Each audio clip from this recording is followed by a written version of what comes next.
Hi, this is Dan Roller with Web Preach.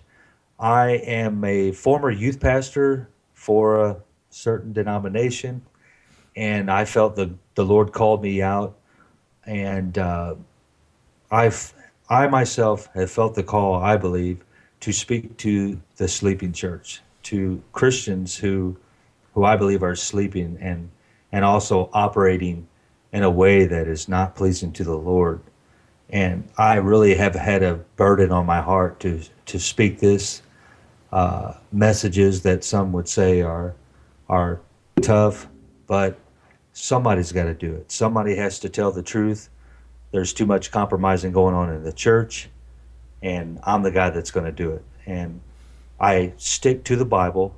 I try not to use the flesh other than speaking, but I like to stick to the Bible and use as much scripture as I can and not take it out of context.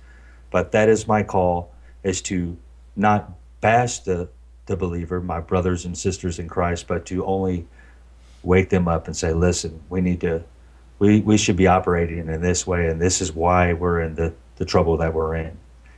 And so with that, Leonard, I mean, I've got a long testimony, but I won't take you there. But Leonard, go ahead and say whatever you'd like to jump in with. So, Okay, well, first of all, thank you, Dan, for our second conversation. Hopefully, the recording of this turns out okay, and hopefully, we can have a good, spontaneous conversation just like we did the first time. And 30-second intro, as far as my life is concerned, is um, basically for 20 years, God led me down a particular path of being historically minded. I have a double major in history, a former history teacher, and being technically minded to eventually, unknown to me for 20 years, lead me to understand finally that history is intentional. It is not accidental. It is not evolutionary. And I discovered through just simply my love of the scriptures and my love of history that most of the evil in the world is coordinated and is fulfilling biblical prophecy to the letter. And once I realized this, my whole world shifted. It basically shattered because I had to overcome my double major in history and realize that what I was taught was essentially incorrect. It was factually correct, but the context was completely incorrect. So I had to literally take my understanding of secret societies, which was about this much at the time in June 2005, gain an understanding of that, and then see how prophecy combined with that. And I discovered it's a perfect fit. The fit couldn't be better. And I've discovered that for the past 200 years, ever since the, more than 200 years, ever since the French Revolution, right up to today's war on terror, which has absolutely no end, that wars are fought for profit, for territory, and to promote a one world system that we read throughout the whole Bible. And that's my little story. very good, very good. And so, one of the, well, I stumbled across your video on YouTube, New World Order, Secret Societies, and Biblical Prophecies, Volume 1.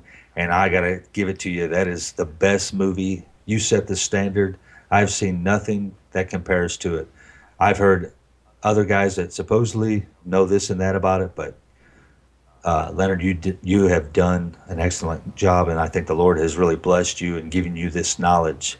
And this is an awesome video, and I recommend that people go out there. And is it available on Amazon? Also, as well as YouTube, right? Well, it's funny you should mention that, Dan, because that is where I want to go eventually. Okay, And that's a sensitive topic, so that's all I'm going to say about it. I don't okay, want to badmouth any individual or group, but it's like they say, if you want something done right, you have to do it yourself. So I'm in that process. Also in the process of getting about a $7,500 camera setup. That's a lot of money, but the cinematic impact I think is going to be just stunning. long story short, for about $7,500, I'm getting what literally would cost $75,000 5 years ago to pull off. Technology is so new that it's not even on the market yet. It's going to be out in about 6 to 8 weeks. So I'm really excited about that. There's a whole bunch of things which I have to be tight-lipped about as far as filming is concerned, because this is the first time when Volume 2 comes out, which is called The Illusion of Money. This is the first time I will have live action with actors and costumes and props. And it's not done in a Hollywood fashion. It's done to set the stage for the documentary. And I think the whole documentary style that I pulled off in Volume 1 is the primary vehicle I'm going to use for Volume 2. It's just that I'm going to be able to use cinematic technology to take it to the next level and really pique people's interests. And it will be released for free again. I know that doesn't make sense, but that's the anti-Hollywood distribution and marketing model which I'm following. And I will gladly ask for $20 or thereabouts for a DVD copy if people so want to purchase it. And I will also make one advertisement, not an infinite number of advertisements in the movie, for my production company, because I've got, or will have, about $40,000 invested in computers and cameras and lighting and so on.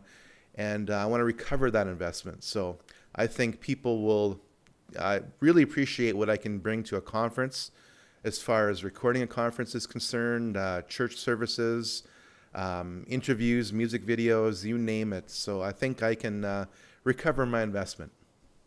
Oh, definitely.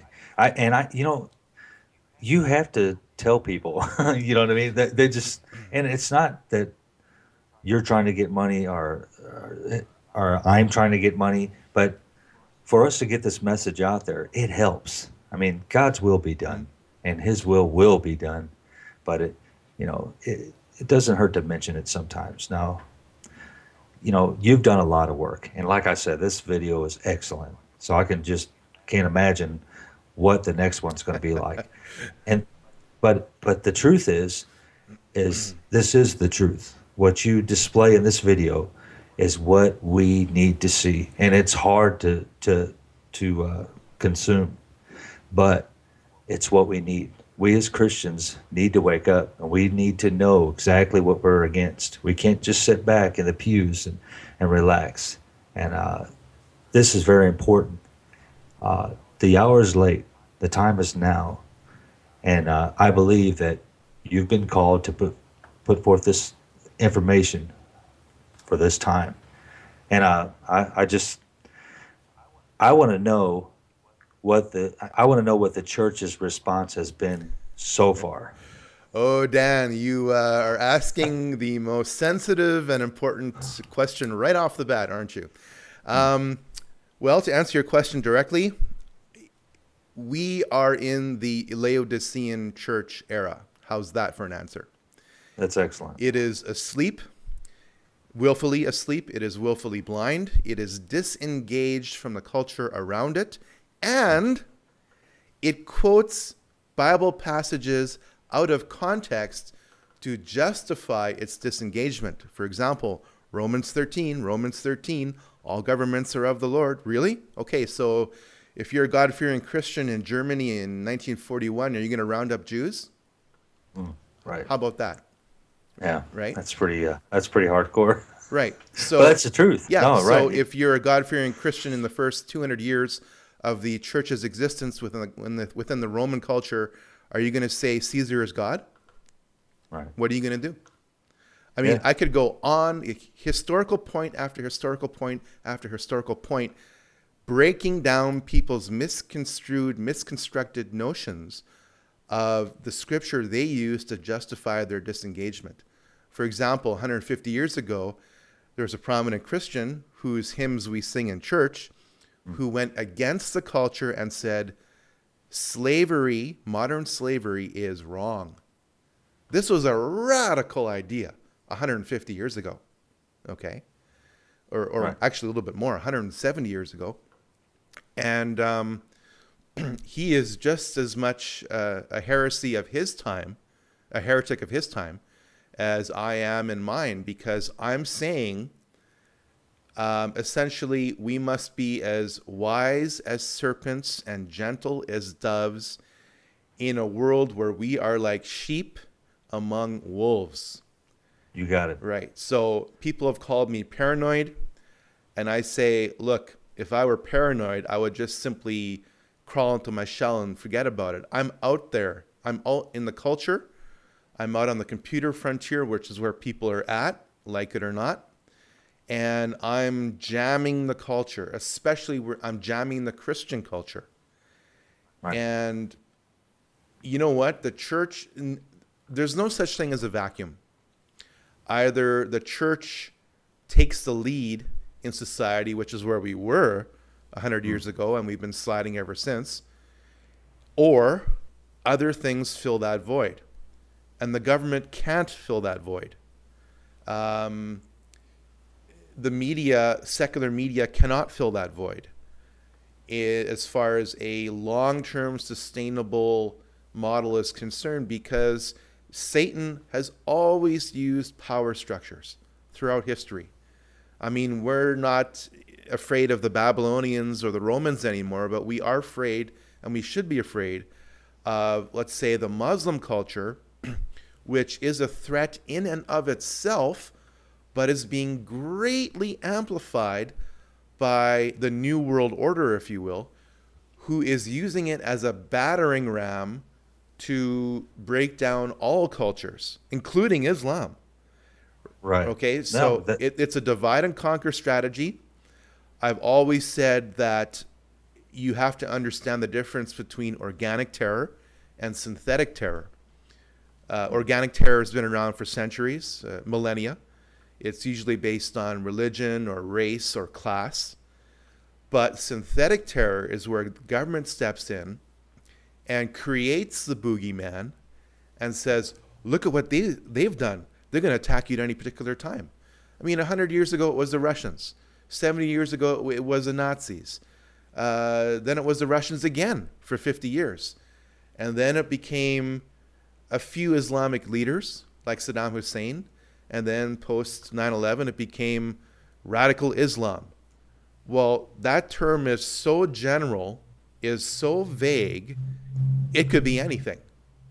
And it is anything, right? The war on terror is the most ill-defined, general and vague thing ever. We don't know where the battlefield is. We don't know who the leaders are. And because it's so vague and general and undefined, it's already started. Christians will become the new terrorists.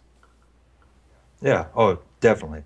Well, especially Christians who are awake, Christians who are real Christians, not I call another Jesus. I believe that's what's coming. That another Jesus. See, I think Christians are already worshiping another Jesus, and like I said before, that they're asleep to the true gospel. They're asleep to the call that we're supposed to be doing. You know, I was going to say, I can't remember what I forgot, but there's so many things that are very interesting that we're talking about here. There's so many things to talk about. You go ahead and continue. I want to throw you off, and I probably just did. I apologize. Well, no problem. I'll pick up on your last point there, because I'd much rather have a conversation than an interview. Sure, So let's do you that. picked up on a very, very important point. A lot of particular denominational Christians, and I'm not going to slam denominations, Yeah, me either. right, have this mentality of they're right and everyone else is wrong. And my mentality is we're all wrong. Okay, we just need to keep getting back on track. So Right. right? Yes. So we're all like toddlers. Okay, a toddler can get off track within 5 seconds. Right. So we need to constantly be in the Word, constantly second guess ourselves, and never, ever, ever be above reproach. So having said that, there are particular denominations who insist that it's the Roman Catholics who are going to take over the world. There are other denominations who say it's the Jews who are going to take over the world. There are other denominations who say, no, no, no, no. It's the Jewish bankers who are going to take over the world. And then other Christians say, no, no, no. It's the Jesuits who are going to take over the world. And I say, yes, yes, yes, and yes. And more than you can possibly imagine. Here's the thing. Let's say any one of those four groups that I just mentioned wanted to take over the world. Well, first of all, they're in the minority, okay? Most of the world isn't one of those four groups. So they would have an uphill battle. Now, I don't care what you say, I care about what the Bible says. So when the Bible starts talking about a strong delusion, what does that mean? When the Bible starts talking about iron mixing with clay, what does that mean? Well, I went back in volume 1 and just gave you a little hint of what's to come when I quoted the Roman poet Virgil.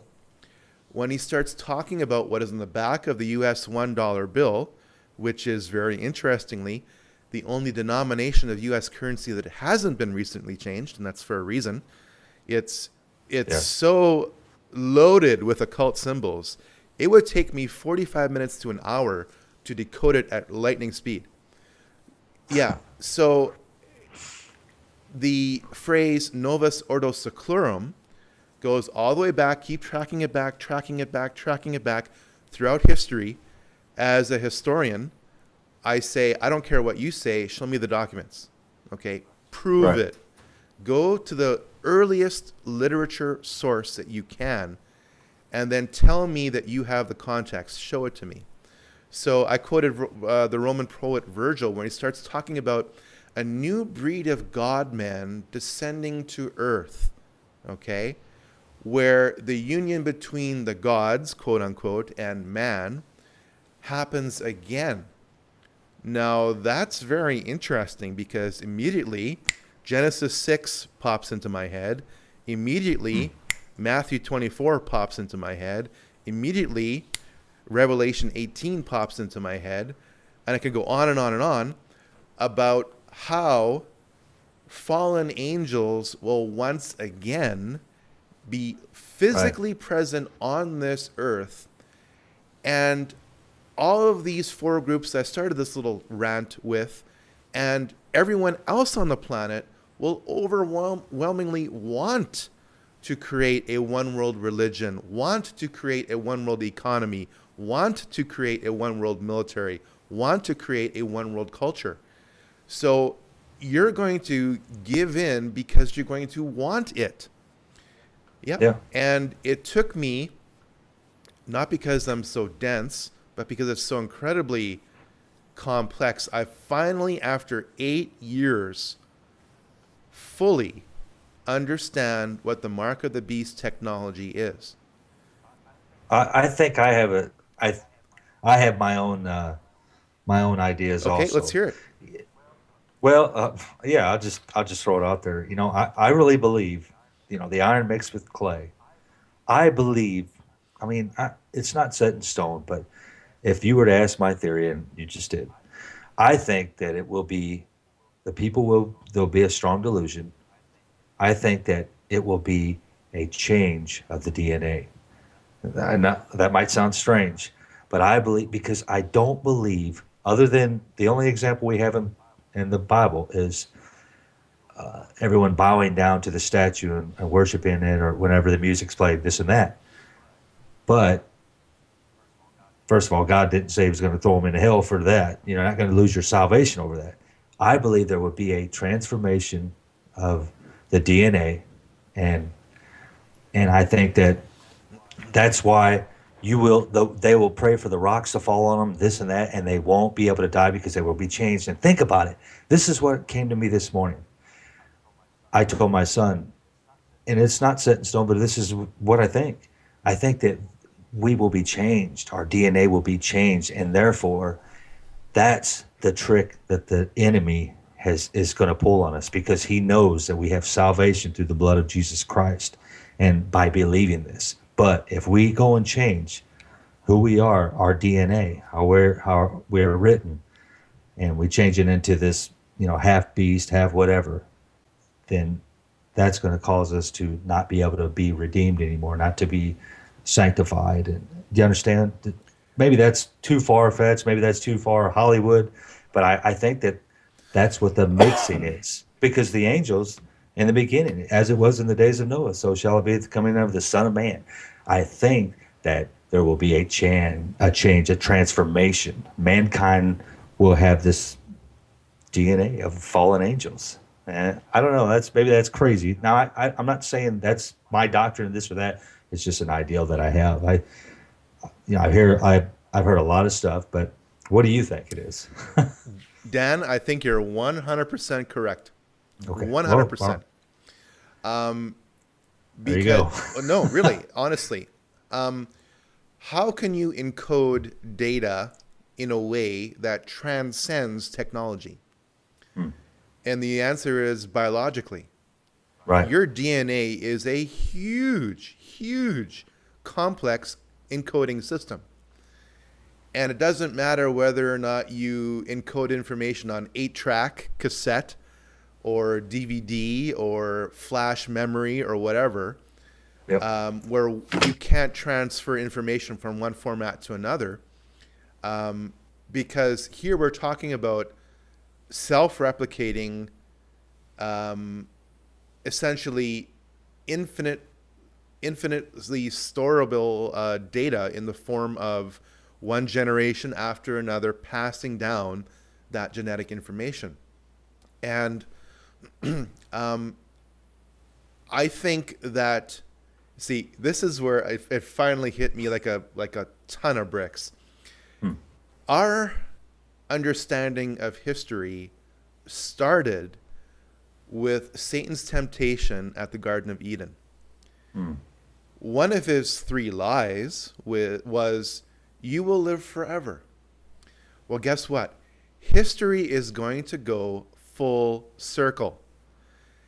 The fallen angels, which are really Satan's minions disguised as angels of light, the deception runs that deep, will literally, I believe, appear as our alien brothers.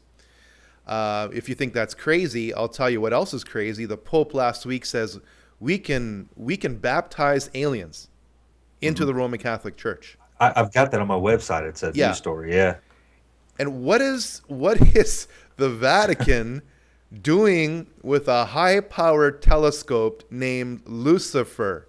Right. I mean, you couldn't write that up. You really couldn't. No. Okay. So, but most Christians, they don't want to hear that. They don't even know that, and they think you're nuts if you mention that to them. Right. And I say, okay, if I'm nuts, look it up. And I hand them my smartphone, and they say, well, it doesn't really concern me. And I said, oh, okay. So do you have an explanation for all these hundreds of UFO reports that are now totally on the mainstream media, which they weren't 10 years ago?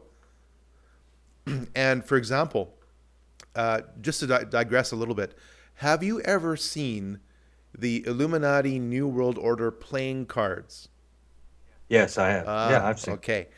There's one of the 540 or so cards that I think says the Church of Middle America. And I'm going to be spending about... Creepy. Yeah, I've seen it. I'm going to be spending about $500 to get the complete set of cards from 1993, 1994. And what it does, this one card, the Church of Middle America, depicts a traditional countryside church with a steeple, and it's so nice. And there's UFOs flying overhead. And the card literally says, even when they're flying overhead, they still won't get it. Meaning the church still won't have any explanation or any interest in trying to debunk or get ahead of what is now so obviously, blatantly out in full force. So at that time, the church will be pretty well completely irrelevant. And the deception of these aliens, quote unquote, coming from wherever, saying that we seeded your DNA on this planet. Let us show you the quote unquote proof. We fathered or created all your religions. Let us show you the quote unquote proof. If you just follow us and understand that we are all one, we can now combine and you can get into the next stage of your evolution with us. If you just drop all your previous beliefs and your previous behaviors and follow us, then we'll take you into the next step of your evolution. And they will offer you what appears to be eternal life, but is in fact or will become a living hell. And that is because the book of Revelation says, and men will seek death and not find it. Now, the best visual depiction of this, which is based on science fiction, but as we both know, science fiction is becoming science fact, is the Star Trek Borg. Because what you see in that fantasy series is a combination of genetics, robotics, artificial intelligence, and nanotechnology, where literally you have part man, part machine, part animal, hybrid, alien, DNA, all mixed together for specific purposes, which literally feed together in one giant hive-like mind. And I understand this is very far out, but there is a reason why the Hollywood movies which are coming out these days are timed, I believe, and coordinated, I believe. For example, the movie Transcendence. Now, I haven't seen it yet. I'm going to see it, where this guy, this scientist, essentially, after he's dead, uploads his consciousness into a computer. And that computer wants to literally take over. If you think that's not just coincidental, there's a new movie coming out, which I will definitely be seeing in theaters, called Lucy. Interesting that it would be called Lucy, right? Yeah. And long story very short, Lucy is about a girl who gets kidnapped. I'm just going off the 3-minute trailer now. Who gets kidnapped by what appears to be Asian mafia, the Yakuza, to transport a special drug inside her body. She gets literally cut open, and bags of this special drug are put into her abdomen, and she's put on a jet to be a drug mule. And by the way, that literally happens. Oh, wow. Yeah. And it's very interesting that this drug seeps into her system because she's abused by her handlers. And this drug starts to give her amazing mental abilities. The ability to speak in different languages, the ability to manipulate objects, the ability to rewind and fast forward time, the literally indwelling of her consciousness with the new age concept of quote unquote the universal consciousness, right? And this is all based on a drug. Now, I find that very, very interesting because this ties directly into Revelation 18, where it says the kings of the earth use sorcery to deceive the nations. Now, that word sorcery from the Greek is pharmakia. Right. And the word pharmakia obviously means pharmaceuticals or pharmacy. And already in America, and Canada is no different, 20% of the population is on some kind of psychotropic or mind-enhancing drug like Zoloft or Lunesta or pick your brand name, right? And and they're inventing mental diseases for which you need their pharmaceutical cure. And if you think it's bad now, multiply that times 10,000 when the quote-unquote aliens land on our doorstep and give us something, a chip, a pill, or whatever, to enhance our physical beings.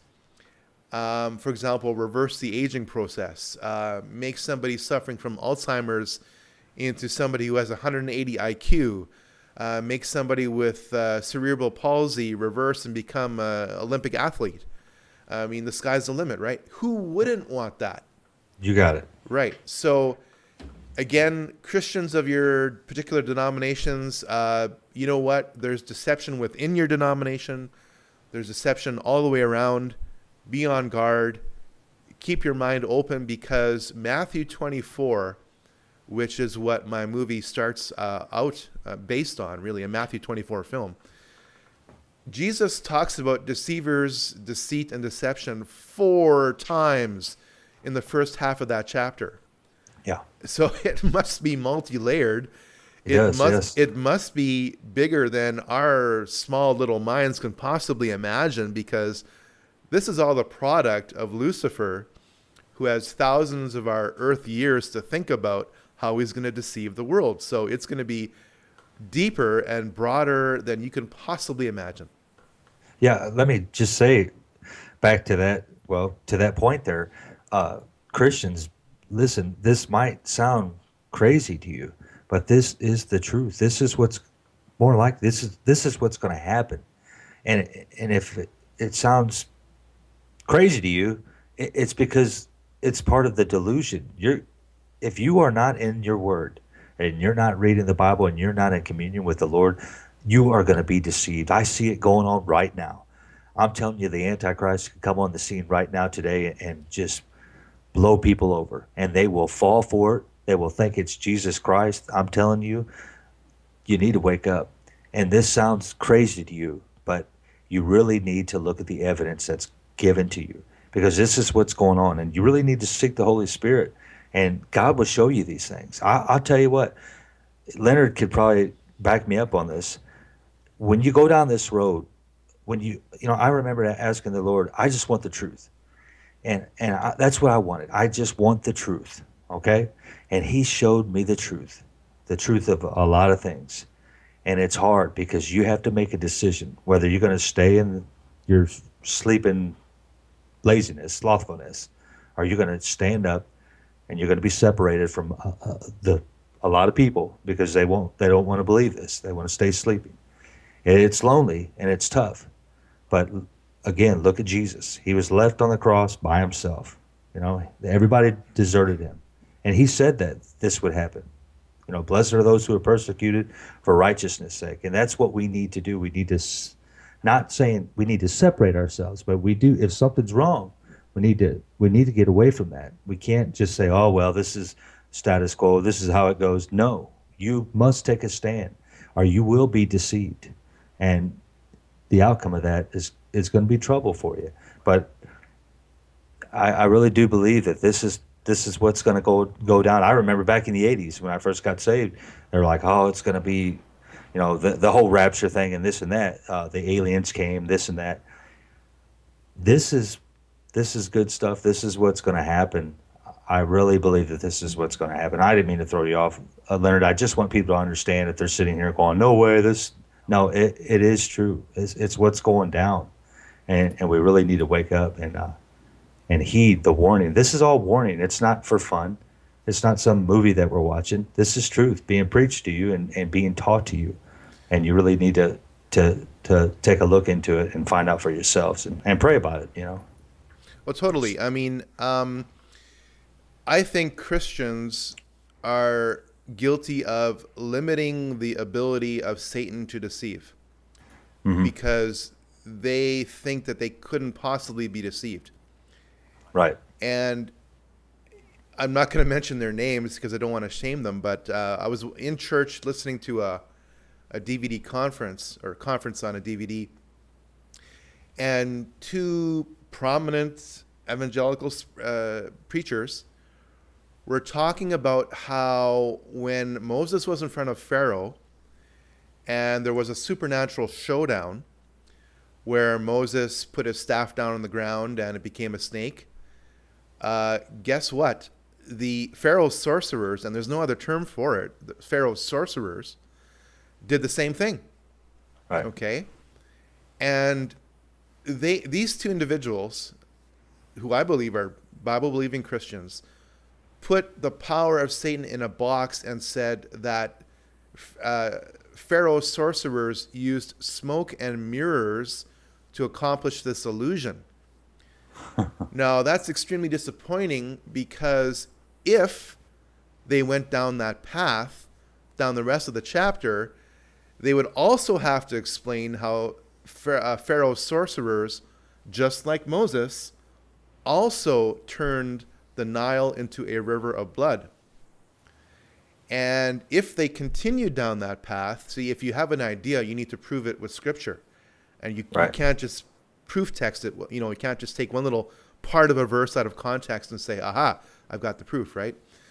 Right. When Jesus was tempted by Satan in his weakest point next to the cross, the Bible says that Satan took Jesus up to a high mountain. It could be a vantage point out in space, for all we know. It doesn't really matter. But the point is, Satan showed Jesus all the kingdoms of the world.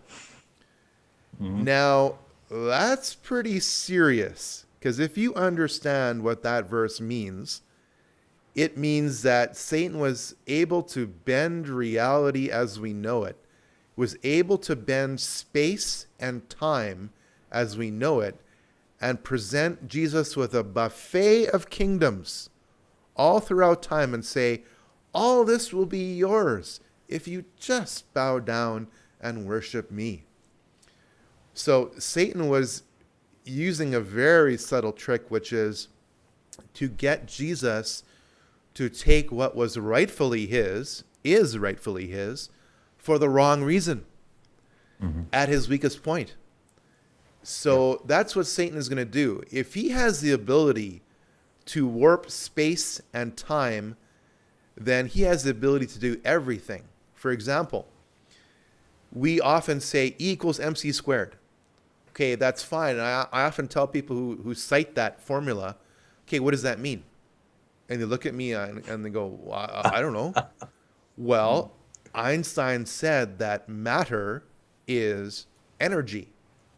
So if matter is energy, then energy is matter.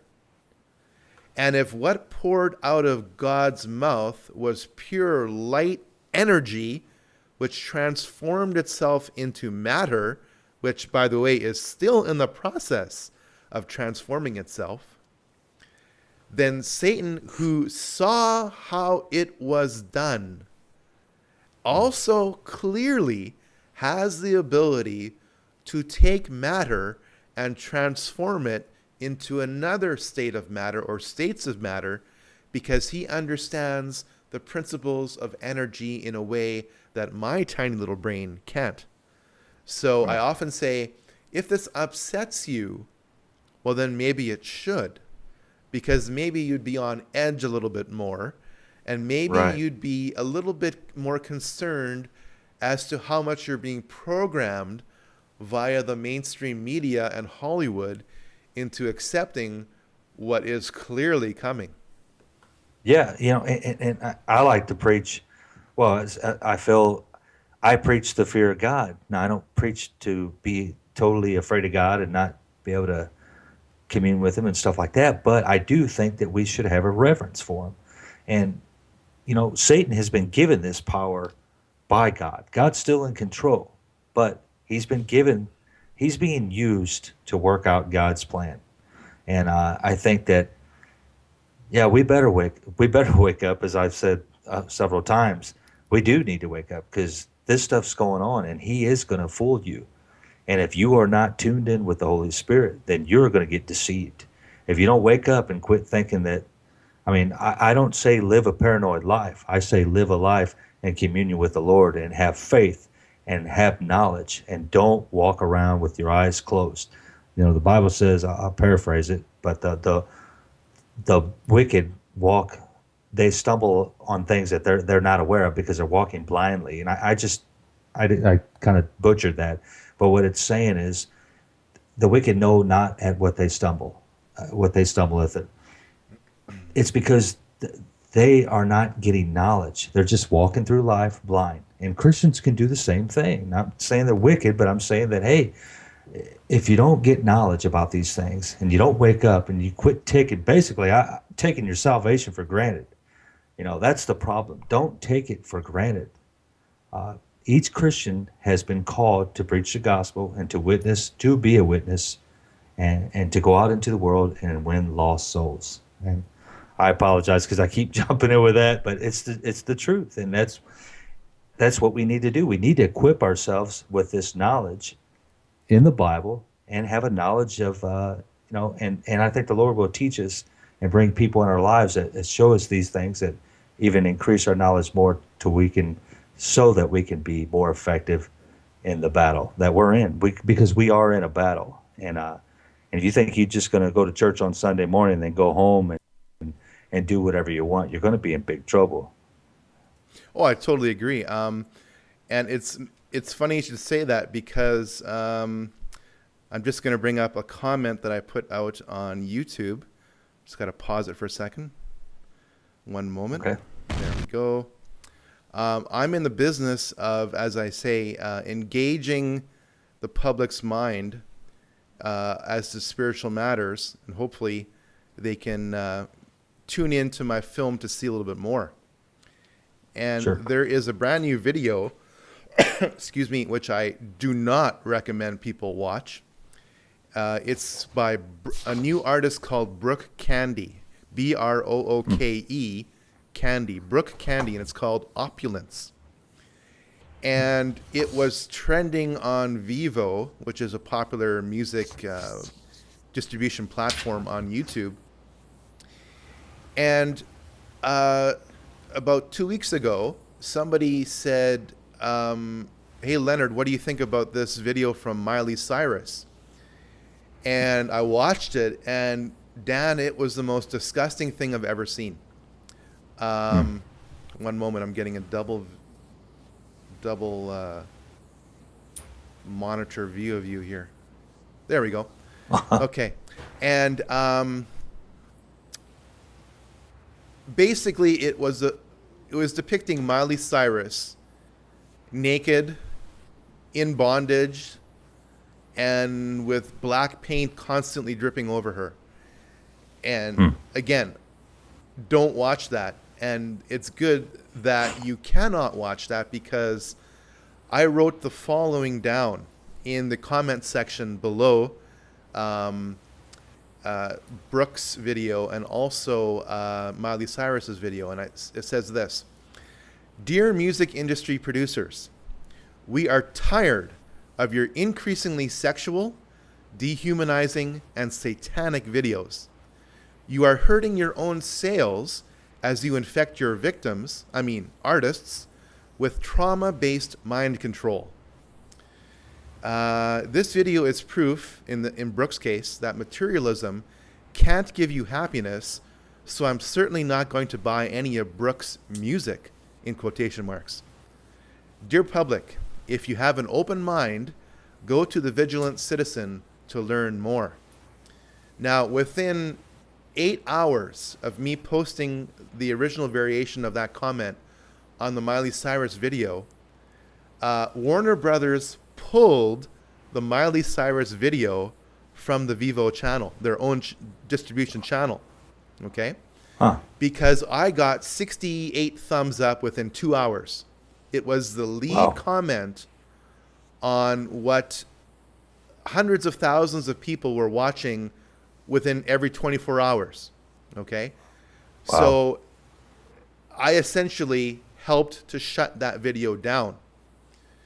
And I said something, trauma-based mind control, their victims, which, Dan, believe it or not, is the truth. There is such a thing as trauma-based mind control, and I could go on for about a half an hour on the whole history of that topic, okay? I was just talking about that Friday at work. Somebody had mentioned The Wizard of Oz, and they said, "Oh, I thought that was a great movie. I watched it every year." And I said, "There's a reason you watched it every year." And I just smiled. They thought, "You're crazy," but it's the truth. Well, it's funny. Excuse me.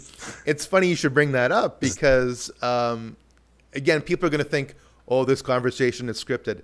For the viewers out there, it's not. Okay, No, believe it's me, not. it's not. Dan and I have had No, a it's previous not. conversation. He brings up something, and I say, "Oh yeah, by the way," and we just keep clicking off of each other. Yeah, I almost had nightmares the other night. I'm just kidding, but I did kind of go to bed thinking about stuff. Yeah, Oh, the about the movie exactly comments. But the author of The Wizard of Oz, L. Frank Baum, was a theosophist. So right there, that's your occult connection. And it would take me about 20 minutes to decode the occult structure of that movie, as well as the financial commentary also embedded in that movie. Because the yellow brick road is nothing less than the gold standard. And the ruby slippers were originally silver slippers in L. Frank Baum's book, but due to the early years of Technicolor, were swapped out for ruby slippers. And the straw man is actually your birth certificate. Yes. wow. And the tin man is the might of the military used to back fiat-based currency. And the lion is really a commentary on American society at the time. In other words, you do have courage, but you just need to find it to overcome the Wizard of Oz, which in the end of the movie, as we all know, is just an illusion. The big bad boogeyman, right? The I thought you were going to say the modern day church, but well, that's probably that's going a little too far. that's eh? bad. I know. I know. Yeah. Okay, I'll take that one. Yeah. So again, the members of different denominations of the New World Order, past, present, and future, pretty well tell you what's happening in a way that's hidden in plain sight. In other words, we're going to let you know what we're doing in a way where only the smart ones are going to be able to figure it out. And the vast majority of people are just going to follow blindly. And again, I've said this before, I'm going to say it again. This is so worth repeating. You cannot understand, excuse me, you cannot understand the New World Order or organized evil, call it whatever you want, intentional evil, and how it works without first understanding how the church has always worked. You cannot understand the structure of evil without understanding church history. And I'm saying that because Satan is the great imitator. All the patterns that God lays down throughout history are simply copied and twisted and transformed by different denominations of evil. And we started out our conversation with you referring to that creepy part of my video where Madonna's deliberately, totally misquoting Revelation in her own twisted, version of it. And of course, why wouldn't she, right? Why wouldn't she give a twisted interpretation of the Bible to people who probably never picked it up in their first place, right? So they're just prime fodder for deception. And when Madonna portrays herself in scarlet red as the whore of Babylon, something's up. And if you think I'm reaching, guess again, because one of her tours was the Whore of Babylon tour.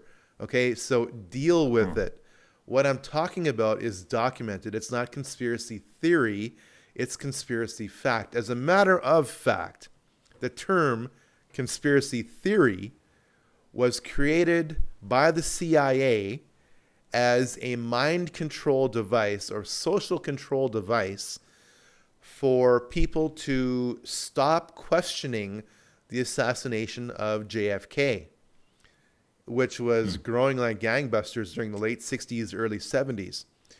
And this was the same CIA, thanks to the Church Commission, in 1977, I believe, where only a tiny portion of the documents came out, where Americans on American soil were subjected to mind-altering drugs unknown to them. In other words, they were involuntarily subjected to nerve agents, to LSD, to electromagnetic frequency devices, you name it. And so people often tell me, well, if what you say is true, it would all come out. Well, it does. It's like an iceberg. You see little points of it here and there, but that's all you're going to see. And you stay clear from an iceberg. You acknowledge that it's there. But essentially, I tell people who are really smart with me, mentally speaking, you're still on the Titanic thinking that you're unsinkable. Yeah. Yeah, that makes sense. Did you see that story about the Pentagon fighting or trying to stop a zombie apocalypse? Did you see anything about that? I mean, to me, that's a setup. I mean, that's how I look at it. It's a setup, just like the story about the Pope. He's going to baptize aliens too, and they kind of laugh. He makes a joke out of it, but that's the deception, folks. It's coming, and you think it's funny and you want to laugh along, but before you know it, it's going to be real. It's going to be real time, and it's what's going to be happening. And I heard you say the other day, Leonard, or actually it was earlier today. I was listening to one of your recordings, and you said something along the lines that if you don't believe what I'm saying, basically, I'm paraphrasing, but if you don't believe what I'm saying to you now, you're going to be living it here very shortly. Yeah, And I just thought that was great. Yeah, that was a quote from Santayama, which is if those who don't learn from history are doomed to repeat it. And also, again, just to feed back into what I was saying earlier, I've often said it before and I'll say it again. The occult purpose of Hollywood is to use fantasy to condition the world to accept future reality. And the word Hollywood actually has an occult meaning because witches use Hollywood sticks to cast spells. Literally, I'm not making this up. No, I've heard that before, and well, there's all kinds of things, but if you go too deep, I mean, you almost can't do anything. I heard a teaching on, well, it was one of your teachings, but I've heard it by other people also, but about the whole Christmas thing, and I thought how you summed it up was really good. How you said, well, I can't remember exactly, but you quoted Paul, and I got to say myself that it's been hard, but my family and I, once you wake up to the truth, you got a choice. Either you can ignore it or you can say, you know what, we need to make some changes in our life. And that's what my family and I have done. I did want to ask you, I hope this doesn't throw you off, but last night I was watching The Grapes of Wrath. Do you got anything on that movie? I mean, not at all. I read John Steinbeck's novel in high school. I do know that John Steinbeck had socialist leanings. But that's all my memory can recall on that particular subject. But it's crazy though, because I really try to monitor what I watch. My family, I've got a lot of kids, and I noticed that, I went back into the very early movies, and there's still, demonic stuff in there. There's still a lot of sex back then, so it's been contaminated from the beginning. And that's one thing I learned this year when I was trying to look at some old movies of something that I could possibly show my family and enjoy. But it's really hard to find. It really is. Well, but you get used to watching the same movies over and over. Yeah, it's funny you should, again, bring that up because I'll tell you what, Walt Disney's first movie, his original movie, Fantasia, his first theatrical movie, clearly is satanic on so many levels. I mean, it's got cartoon-based nudity in it. It's got eventually this, the Sorcerer's Apprentice, right? Mickey Mouse is conjuring up all kinds of things, and eventually he conjures up the devil, who is playing with his minions in his hand. And I mean, really, this is like over 50 years ago, and you're watching this and you're going, oh, now I know why that film was never released in theaters. Now I get it, right? And Yeah, it's crazy. it is. And when you look back on different movies, now that my eyes are much more wide open than they were prior to 2005, wow, we are just inundated left and right and center. And I often tell people, look, the Bible is full of sex and violence and the occult, but it's there for a reason, right? Right, that's right. It's telling you, don't get sucked into all this. These are the stories of what happened before.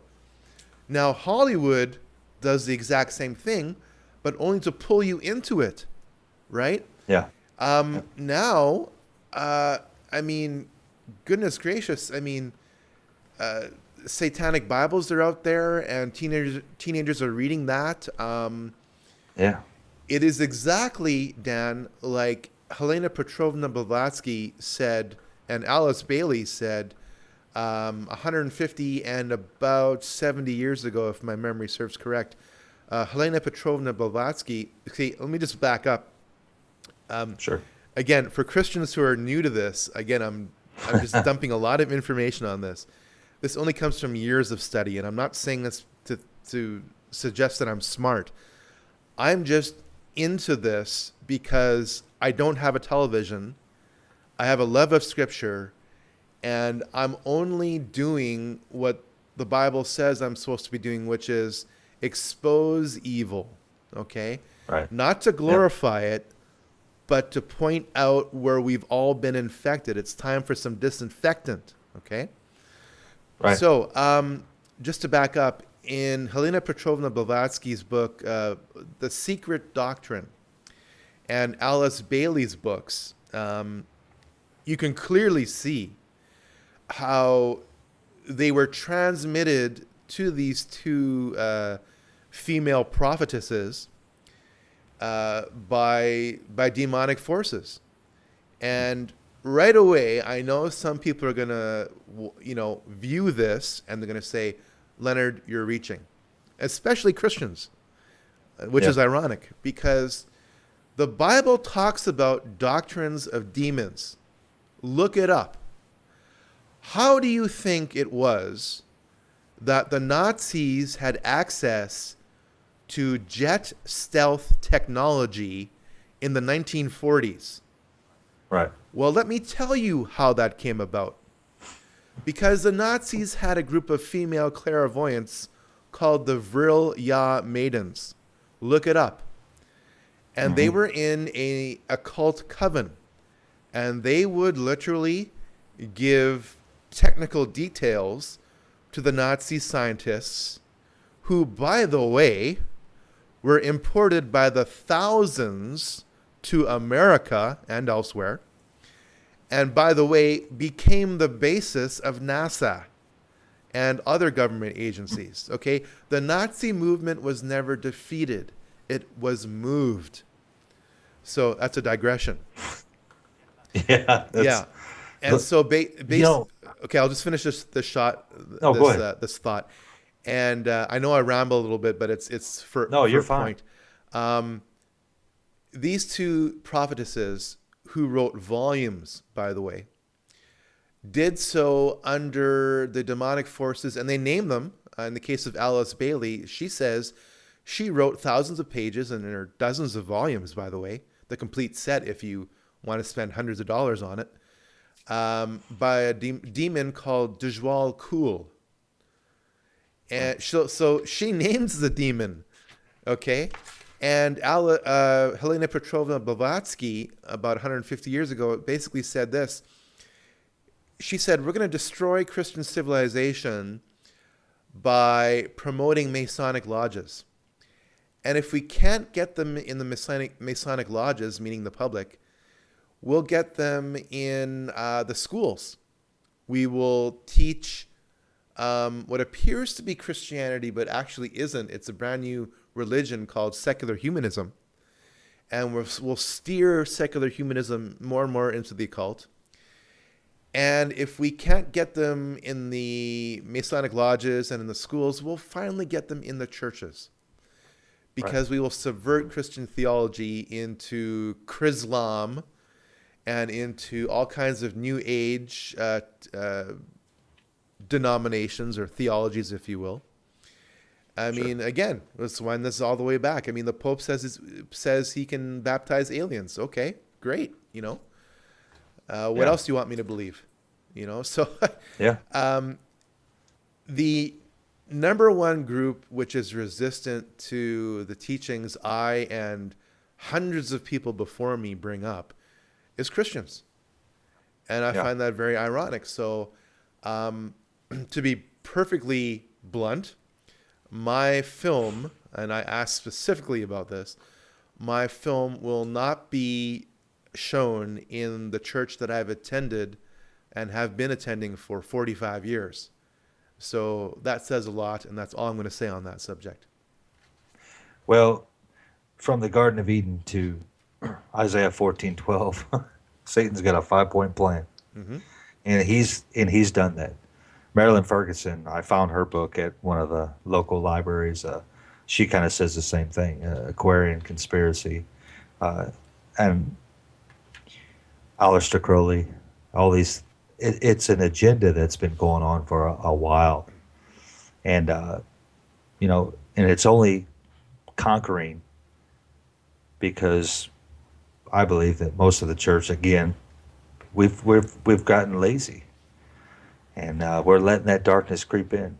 Leonard, you took a stand on that video, and praise the Lord that it got taken off. Well, that's the darkness that we're seeing. There's a darkness going on. And the deception is unbelievable. The sexual content that's on billboards. I can't even take my family out without some half-dressed person. And it's ridiculous. And we as Christians, earlier this year, I was at a convenience store, and this guy was in front of me. This is off the subject, but this guy took Jesus Christ's name in vain and just used the F word. And I was standing behind him, and he didn't even turn around to look or anything. He just said it like anything. And man, I really got mad. I wanted to say something, but I didn't because I know that wouldn't be right, and it wouldn't prove anything to him, and it wouldn't be a good witness. But 20, 30 years ago, that wouldn't have happened. People don't care anymore. There's a darkness going on. I believe that. And it's just scary, man. There's no fear anymore. We can do whatever we want. It's a wickedness. There's a growing cold. There's a falling away. And I just believe that the Lord's separating the sheep from the goats. And these things, like, again, these things might seem far-fetched. They might seem crazy, but we really need to look into them. I thought I had something more important to say than that, but this is all, back to your first video, it's just excellent. And I recommend that you go and you sit down and you take some time and you watch this. And then you watch it again, and then you watch it again, and take notes. And don't run out to somebody and just start telling them about this stuff. Get some knowledge about it. You understand what I mean? Yeah. It took me 8 years to build up this body of knowledge. And you know what? If there was a little chip I can implant into people's heads, to get them to know not what I know, but to give them the same knowledge that I've developed over 8 years, man, I would just give it out for free. Sure. It's funny that you should bring up how the church in the West is getting cold and irrelevant, and it has no spiritual power whatsoever. One of the stories that I'm watching is the satanic monument which may, and I hope it doesn't, may be put up Yeah. in the Oklahoma state capitol. Are you familiar with this? You know what? Yes, I am. I was in Oklahoma last year. I was there for about 6 months living there. And I'll tell you right now, I saw that. And, but to be honest with you, they've got all kinds of symbolism. You know about symbolism. It's all Indian, this and that. And so this really didn't, well, the way the world is now, it didn't really surprise me, but it is evil. And the way the children are right there in front of Satan, and it should not be there because the church should be doing something about it. Go ahead. I'm sorry, Leonard. Oh, totally. That's fine. For those of you who are unfamiliar with this potential monument, what it depicts is the Baphomet, which, if you really, really dig, and it took me about 2 weeks of digging, is really Baal. There's no other word for it.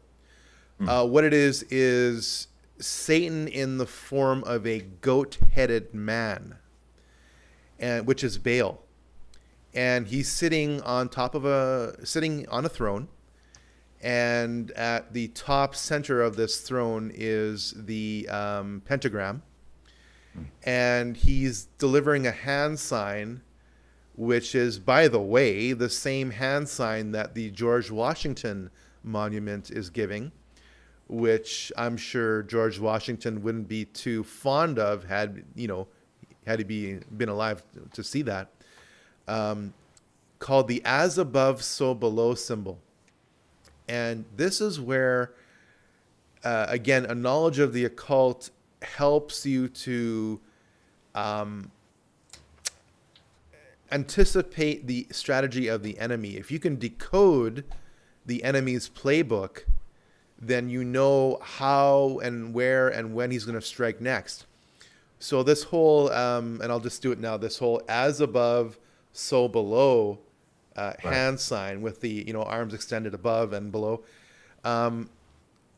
that refers to Genesis 6 and Jude and Revelation and other passages, Daniel, of the union of the quote-unquote gods with man, as above in the heavens.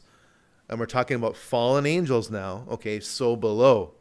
In other words, what comes from below, which from the Christian perspective is literally the pit of hell, would be elevated to the position of heaven, where man will, quote unquote, supposedly, allegedly, be elevated in a union between the gods, quote unquote, and man. And so that's the meaning of this hand sign. And what really is sick is that there's a little girl and a little boy on each side of this altar who are coming towards this Baphomet, this Baal figure, and they're receiving a loving embrace by Baal. And I'm telling you right now, Dan, that, and this goes back to our previous conversation about matter as energy, and spiritual energy now. And I'm going to sound new age, but I'm going to explain myself, okay? Spiritual energy can be transmuted or transported or transfused into objects. This is advanced spiritual warfare now. And if you think I've just gone off the new age deep end, all I have to do is cite the example of the Ark of the Covenant to prove what I just said. Okay? Okay.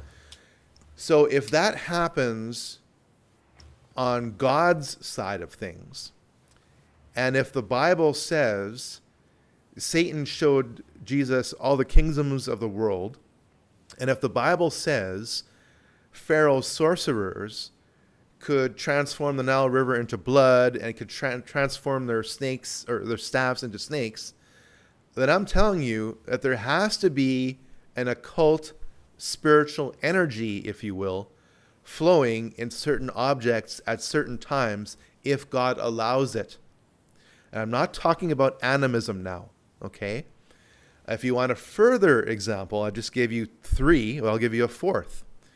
When when Jesus cast out demons into where did they go in one example? They went into a herd of pigs, Yes. okay, Yep. which immediately killed themselves. They jumped off of a cliff, okay.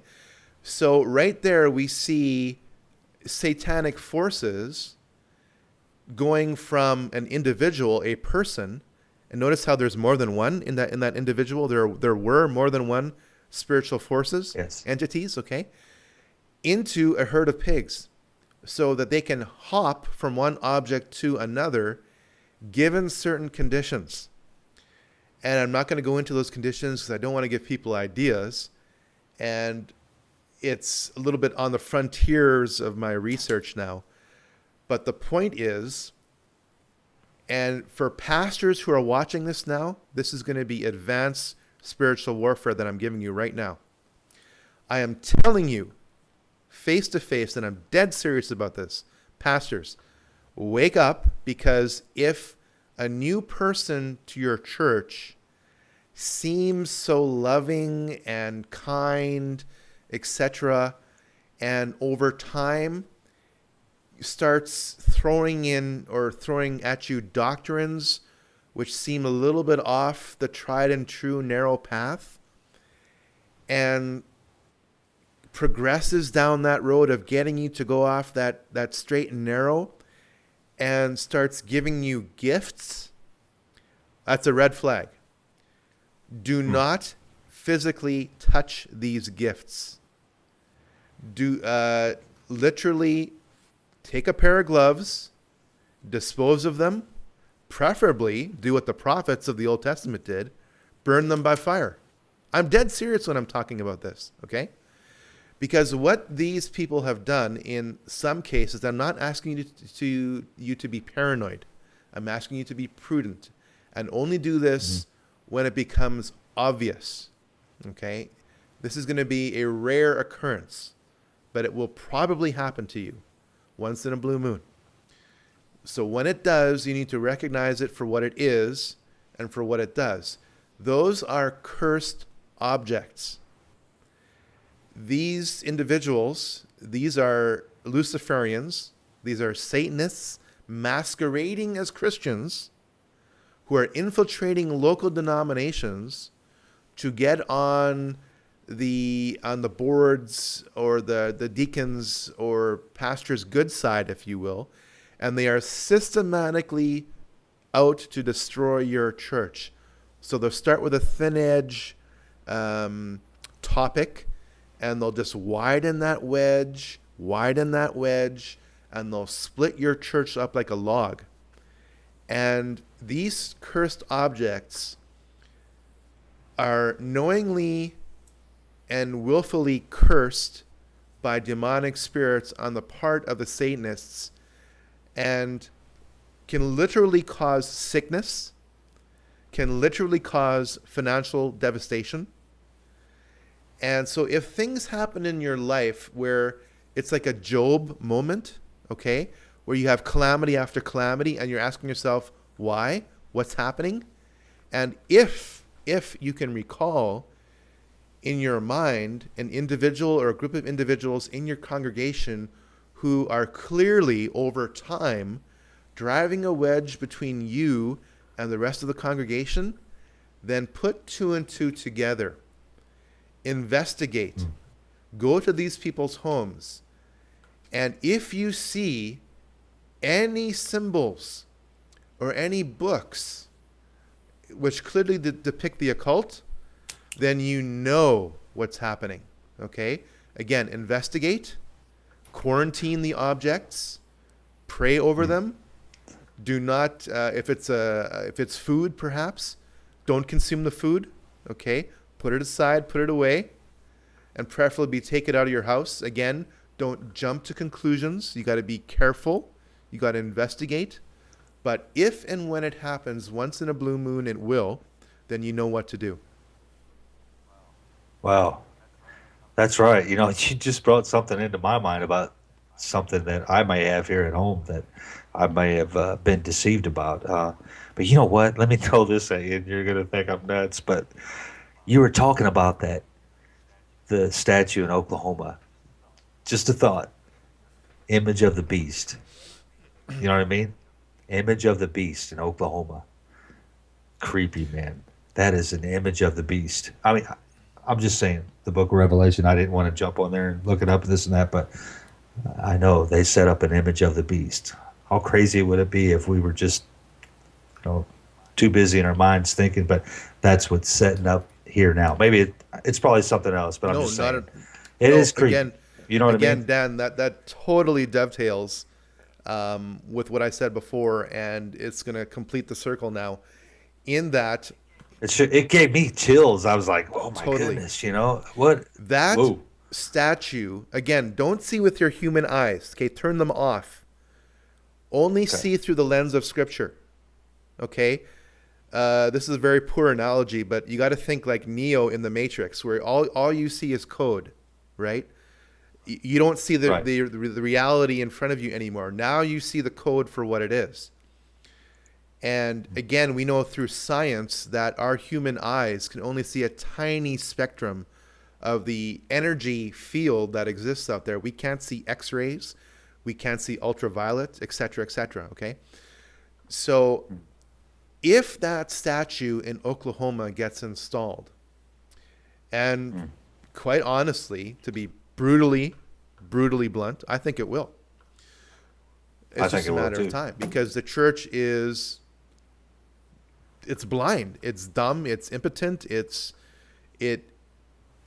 I'll just leave it at that. Okay.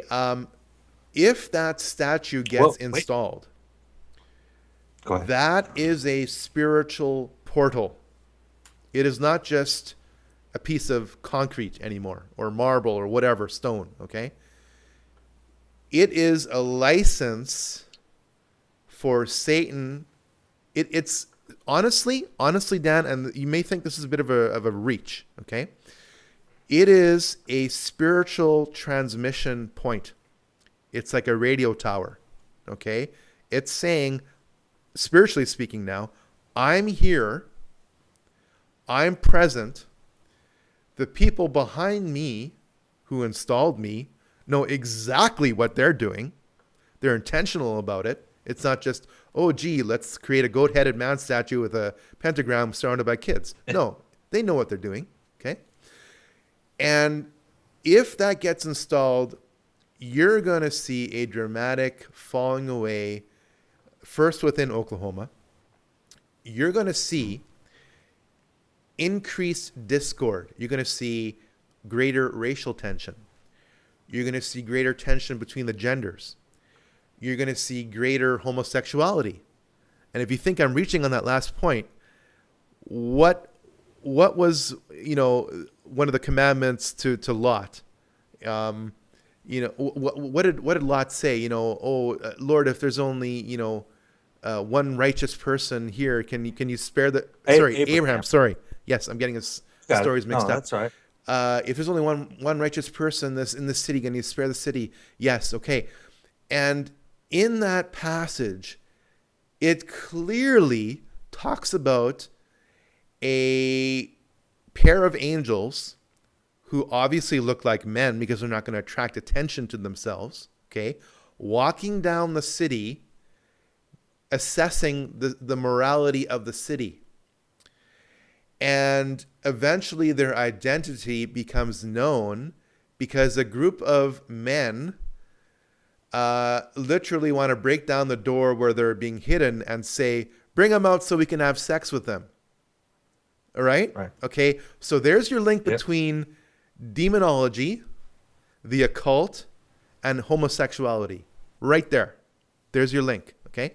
Right. So this statue is going to act as a lightning rod in reverse. It's going to distribute spiritual energy, which is exactly why God commanded all the prophets of the Old Testament to destroy these statues, not Makes just sense. cover them up. No, That's right. destroy them. That's right. Do you know what else is going on down there? because I live down there. There's some, I won't say the churches, but there's some really pretty good sized churches, and they were just caught. There's a story if you check it out. I think it's on my website. I put it on there, but they were using mysticism. All these pastors were gathering there, and they were pretty much tricked into the pastor of that church allegedly. I'm not saying the church, but were using mysticism. And there was a big story about that if you look for it. It'd be in Oklahoma, and I can give you the name of the church off air. But yeah, so there's definitely something going on there. Yeah, we're moving into that that time, uh, and we really need to be awake. It's scary stuff, and it's not some movie. This is reality. Like you said earlier, the Matrix. Once I call it the rabbit hole. Once you wake up, you got a choice. You kind of unplug from this virtual reality that you're living in, and you're going to know the truth. And like Leonard said a while ago, hey, he doesn't spend his time watching this and that, and especially for me, broadcast television. I don't listen to the news on that level. If I get my news, I read it, and I try to get it from hopefully good areas. You know what I mean? Um, but I don't no longer spend my time watching those things I call of the world, because it's all hogwash. It's all fake. It's not real. And that's what you need to do as a Christian. You need to unplug from that, and tune in and find out what is really going on. Not to be paranoid, but to have knowledge, to inform your brothers and sisters in Christ that, listen, we need to wake up. We need to smell the coffee. We are in a battle here. And before you know it, if we don't, we're going to fall into that deception, that falling away. And this is serious stuff. This isn't just for entertainment. We don't do this. Leonard gets no joy out of what he has to research or what he finds out. I don't either. You think I like to get on here and do this type of job of warning? I do it because it's in me. It's what I've been assigned to do. And I question myself a lot, and I find myself to be alone. But I know in my spirit that the Lord has called me to do what I'm doing, and I'm going to do it. So it's time to wake up and smell the coffee, and warn. Find out first of all information. Use your head. It's almost like a Christian. When a Christian first gets saved, man, they're on fire. They're really zealous, but they go out and they say things and being boastful and not the right things, and it kind of turns people off, and they're like, this and that. You have to you start off as babies, and you feed a little bit at a time. You can't just set a baby in the corner with a milk bottle and think that they're going to grow. You have to be fed, you have to be led, you have to be discipled. So approach this with caution, with prayer, but don't just cast it off, because everything we're talking about here, it's in the Bible, right, Leonard? It's already there. The information's there. You just have to read it. You have to open it up. Stop just listening to the guy in the pulpit or the guy on the radio, and open up the Bible for yourself and read it and ask the Lord to show you. And he will. He's shown us. We're nothing special. So that's my commentary for that part anyway. Well, I mean, it's getting dark. It really is. yeah, It is dark. Yeah, it is dark. I heard a number last week that 94% of all the young people that grow up in churches in the West today basically leave the church by the end of their college years. 94%. And I think I know why that is. We're not... Again, I want to be gracious, but it's really tough to be gracious on this point. We think that as long as we're playing church, as long as we deliver the approved interpretations of the approved translation of the Bible and sing the approved hymns from the approved hymn book, that everything is going to be okay. And you know what? I love ticking a lot of people off, especially Christians, because I make them think. It's not as though I think I'm so smart and people are dumb.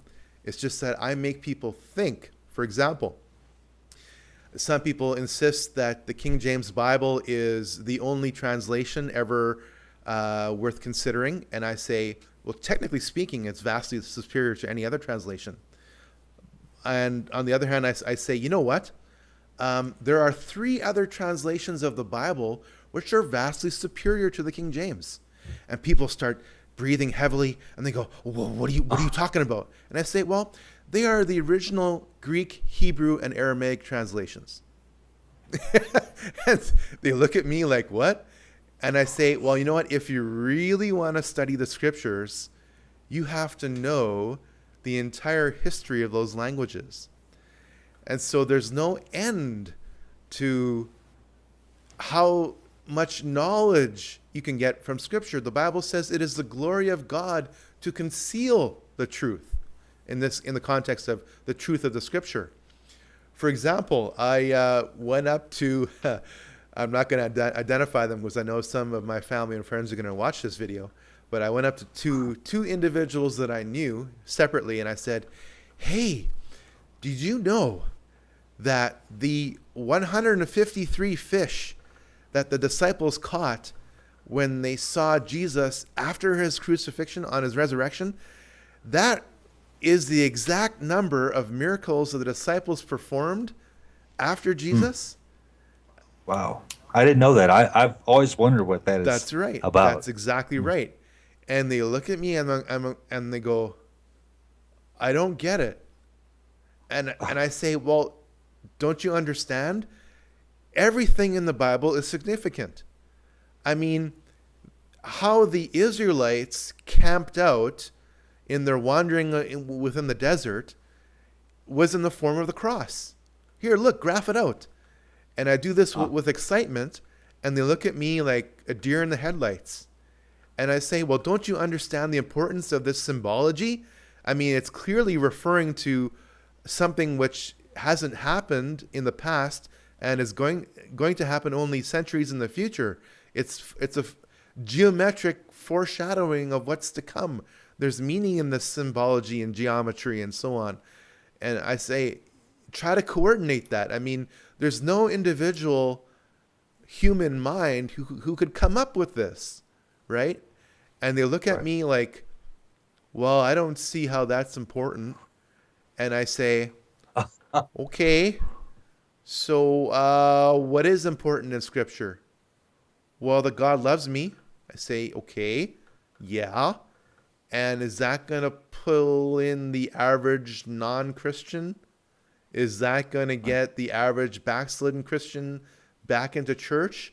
Or are these details and the sheer weight of these details, if you point them out enthusiastically, aren't they irrefutably signs of truth that an individual or groups of individuals couldn't possibly pull off? Aren't these indicators from God that you can point people to and say, look, this is what's going on. Look, thousands of years ago in the Bible, it said that Damascus will be utterly destroyed. And guess what? Damascus is the world's oldest continuously inhabited city. So there's a reason why the Bible specifically names Damascus and how it's going to be utterly destroyed. So I say, don't you think that the odds of Damascus surviving when every other city, it seems, hasn't had such a track record would be pretty important to mention in the Bible? You know? So everything that's in the Bible is important. And I point this out enthusiastically because to me, it's a sign of truth. Again, it's the glory of God to conceal truths in Scripture. Right. That's right. Yeah. I am big. I am, for me, I stick with the King James, and because I have a testimony and the Lord showed me. Now, he showed me that this was His word, and I was going to broadcast that, and but do I stand and say nobody else can be saved by a different translation? No, I don't, because what I'm saying is I was changed using. I was reading. I think it was an NIV, or it was a different translation, and I started to change, and then but I was. It's just like we're discussing here. We're discussing matters that some people don't know about, and then I was. I knew I didn't want to use the word enlightened. That's new age. Then I was, like I said, I sought the truth, and the Lord showed me the truth, and He showed me, for me, that this is His word. For me, this is His word, and He's done a wonderful work, and that's what I stick with. And I don't need, for me right now, for my studies and how I do it, I don't need anything other than the translation, the King James version. That's what I like. That's what I stick with. And if I were to go outside of that, then I feel that I would be doing wrong, just as I would feel wrong if I were to sit and watch a dirty movie. Because for me, the Lord has convicted me on it. It's my personal conviction, and it's a reason that not the full reason, but what the Lord showed me is why I separated from the denomination. Now, but there was also stuff going on in that denomination that I did not agree with, and the Lord showed me back to symbolism. I was going to college, and it was like going to regular public high school, and people were going to school to be ministers, but they were not changed in any way. There was groups, there was cliques, there was this and that, and there wasn't a wanting to reach the lost. It was a going for a title, and they would call me holy roller, and they teased me, and I had good friends there and stuff like that. But as soon as they knew that I stood with the King James, and what happened, they separated from me. They didn't have anything else to do with me. But I'll tell you what, the things that they were accepting it's not of God. It wasn't a part of God. I'm not saying they're going to hell. I'm just saying they were misled. There was things that God was, maybe He just didn't show them yet. But I saw symbolism. One day I was walking up the stairs going to a class, and I saw a triquetra, I think it's called. Yes. And Yes. and I saw that, and as soon as I saw that on the wall, I thought, "There's a different spirit working here. I get it." And I just and I really felt called out. The Lord called me out. Like I said, I'm going to do a broadcast of my testimony of what happened, and it's really crazy because I don't like to test the Lord, but I was like Gideon, and I put a fleece out, and I prayed to the Lord, and He showed me. I mean, it was just unbelievable how it happened. And a lot of guys say, well, this and that, but if I were to go back on it and say, well, yeah, maybe it was just coincidental, then I don't know. I just couldn't do that because the Lord has led me to where I am today. And again, back to this is these things are hard to digest, but it's the truth. And the truth will, like I said before, it will cut you to the bone. You have to make a decision whether you're going to stay in your rebellion and say, no, that's not true, this and that. Are you going to accept the truth and you're going to go with, and you're going to have to make some changes. And it's a hard road. Leonard knows just as well as I do. It's not an easy road, but guess what? That's why the road is narrow. That's why it's not easy going downhill on your raft and going with the world and all your buddies and this and that. It's a narrow road, and it's dangerous. Probably on each side there's a cliff, but it's the way that leads to life. And few there be, Jesus said, that find it. I'm not misquoting that, am I? I think you're quoting it accurately. Yeah. Yeah. I always just say I'm paraphrasing now, right?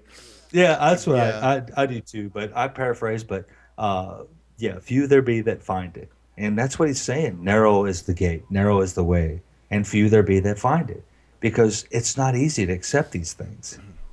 Again, Jesus was left by Himself. These disciples that were with Him, they saw everything that He did. Raising the dead, feeding the 5,000s, what, 3 times, and the third time He did it, or the second time, they still didn't get it. But that's how we are. It's not a knock to them, but it's how we are. So we have to stay grounded. We got to stay in His Word anyway. Uh, No, I didn't, and I'm not trying to defend myself, but I do want to make sure that that is one of my beliefs. I like the King James Bible. It's been around for 400 years, and for me, it's my tool. It's what the Lord gave me, and it's His word. And there's a lot of things in there, like you said, the 153 miracles that the disciples did. There's things in the King James that are almost, I don't want to say code, but they're in there, and there's things that the new translations take out that I think are very dangerous, especially when we're dealing with the spiritual realm. Like, well, I won't go into that, but anyway, go ahead, Leonard. I'm sorry, I had to butt in, and I just wanted to jump in No, there. not at all. I mean, I prefer the King James because it's the most technically accurate translation. But I always insist, look, don't just accept this on face value. Dig into it. Okay. Sure, And that's right. yeah. That's right. And in my films, I will always reference the King James translation, but I will always give you the reason why I'm talking about that. Okay, I'm not just going to quote scripture for half the movie. People get turned off by that, and they should be, right? So I will see, the beautiful thing about a film is that you can have two or three things going on at once. And that's what I discovered about 20% into the movie making process. I'm going, oh wow. Like I can be talking about A and I can show you an example of what I'm talking about in a video clip and then also bring in a still picture at the same time. It's like, whoa, right? This is like multi-layered, just compressed information. And for the advanced people, they will know why I chose the particular images that I did, and it's literally encoded within the movie. And Now, are you talking about the original or the newer one, Volume One or Volume Two? volume one and Okay. volume two will, by the way, will be the same thing. Again, I'm not going to go public with what I want to do, which is do a live action shot at a particular location. Again, I have to get a film permit for that. I got to get security for that. I don't know how much this is going to cost, but I have a definite vision in my head as to what I want to pull off. And everything in the first 2 minutes that you're going to see sets the tone for the rest of the documentary, and compressed within it are all kinds of references to scriptures. I mean, down to what each of the four actors is carrying in their hands, the colors of their outfits, what they do, how they do it, how they are positioned, the orientation of their positioning.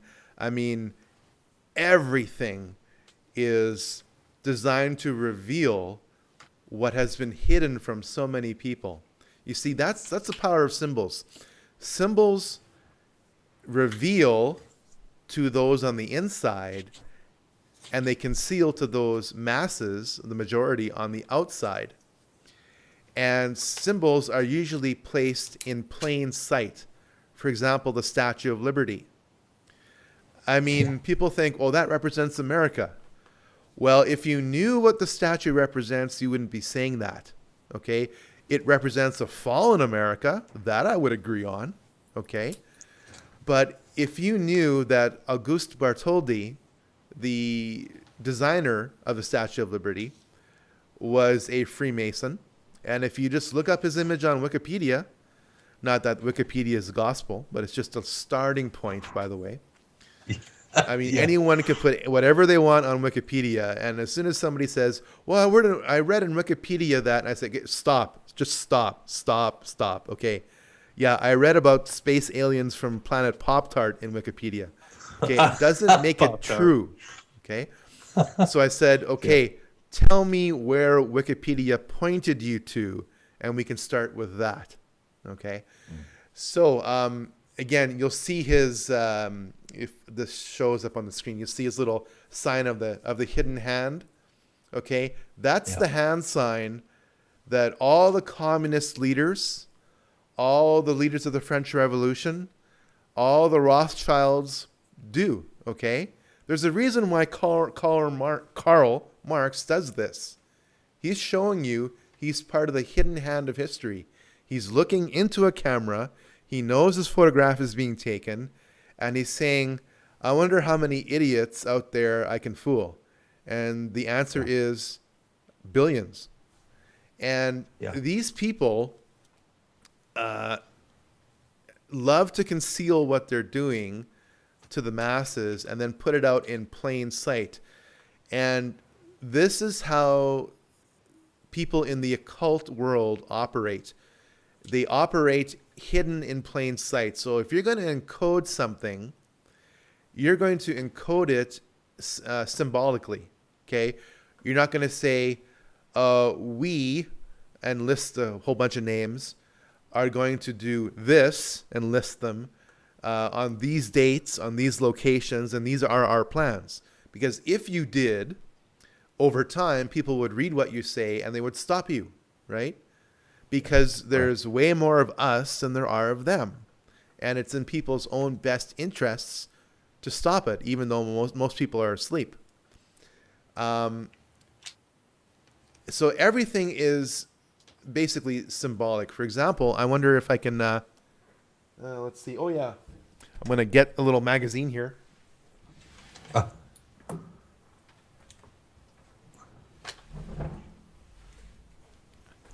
This is how deep the rabbit hole goes. I'll just hold this up here. For the viewers at home. This is an edition or example of CNN's Money. And what do you see, Dan, on the cover? It's all over. What do you see? The goddess of Ishtar. I see money, but the first thing I see is that my trained eye is the woman, the Statue of Liberty. It's same thing. It's Isis. It's goddess, mother goddess worship is what it is. Queen of Heaven. That's right. What I see. Okay. Now, what do you see here? How is money displayed? In the background? Yeah. Big and bold? Yeah. It's in gold, right? Oh, it's in gold. Yes. Yes. Okay. So the money is in gold, and it's stacked up in the form of silver. Now, I'm a precious metals holder, and I know that this is a CNN publication. And so CNN is one of the big mainstream media conglomerates. So I know that this is a publication on the part of those who are in the inside. So the publication date is August 2011. Okay. So I actually said, I'm going to go all the way down the rabbit hole on this one. Okay. So in July, I was first, this magazine was first brought to my attention, and I'm following the silver market, and I said, you know what? I know where the price of silver is going to go. Wow. Right? It's going to be worth this many dollars right there. This many coins in the stack. And you actually count all the coins? Yes, I did. Okay. I did. Right. And you know what? It's true. Wow. It actually turned out to be true. So I got a 2-month edge on what the price of silver was going to be. Wow. Now, I wasn't able to capitalize on that. I buy and sell. I buy and sell physically. Okay, I'm not a part of the paper market. I think that's part of the problem. So I want to be part of the solution.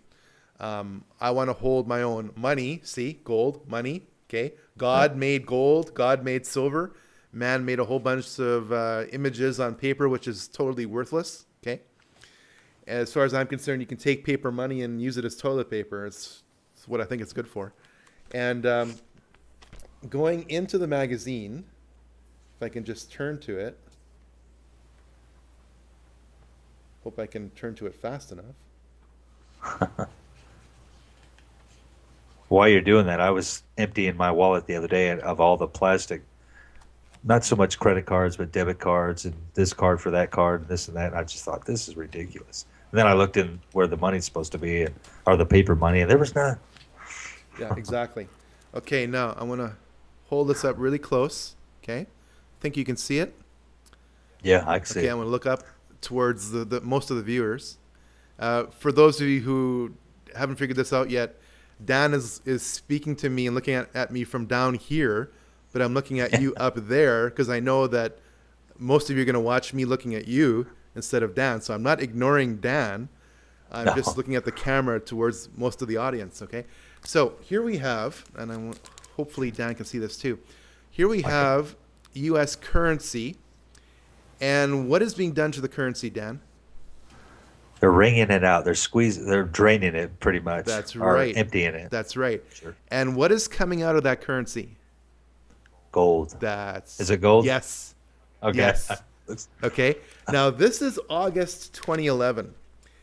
And so we have the currency being wrung out as the lead image in the article. We have money in gold on a stack of silver, okay? And nowhere in the article does it ever mention gold and silver as part of your techniques, part of your portfolio, if you will, of surviving the unfolding financial stress that we're all under. So Right. this right here is an example of communicating to the elite through a mass market publication one set of messages, and communicating to the masses a totally other different set of messages. Essentially, this article, this feature article says, invest in the stock market. Well, go for it. I mean, if you like losing money, go for it. Basically, during the height of the financial crisis in 2008, Sir Evelyn de Rothschild, and that's his actual name. I mean, you can't make this up, right? Sir Evelyn de Rothschild, yeah, evil, yeah, was on MSNBC, and he was saying, well, perhaps you should hang on to your gold bars. Now, this is highly significant because, first of all, the Rothschilds rarely come out of the woodwork. They're smart. They're always in the background. They're never in the foreground as a easy target, if you will. And so for the Rothschilds to come out and say, you know, on the other hand, if you like security, you better hang on to your gold bars, that says a lot. Because this tells you what's happening right now. This magazine is essentially 3 years ahead of its time. Because what's happening right now is that, well, let me back up here. It is alleged, and I say alleged, that Fort Knox has 8,000 tons of gold. I don't believe that. Nobody else in the industry believes that. Based on all the information that we can glean from refinery capacity in Switzerland, from tonnage shipped through Hong Kong, etc., we have reason to believe that the Chinese alone are amassing 1,000 tons of gold per month. Okay, so in 8 months, China has accumulated the same amount of gold as is allegedly stored in Fort Knox. Now, why is this important? Why bring this up at all? Well, it's very simple. Every fiat currency throughout history, and there have been thousands of them, every single one has collapsed. So what do you think is going to eventually happen to the US dollar? Yeah, it's going to collapse. Exactly. Of course, yes. And I also read an interesting stat this morning. And again, for those of you who are new to this whole concept of the illusion of money, which is going to be fleshed out in great detail in Volume 2,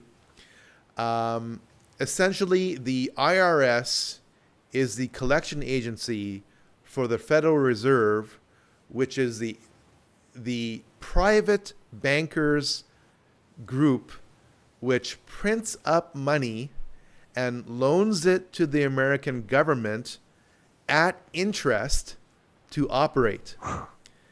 So the IRS is the domestic collection agency, but the United States Army, in conjunction with NATO, is the international enforcement agency of the US dollar.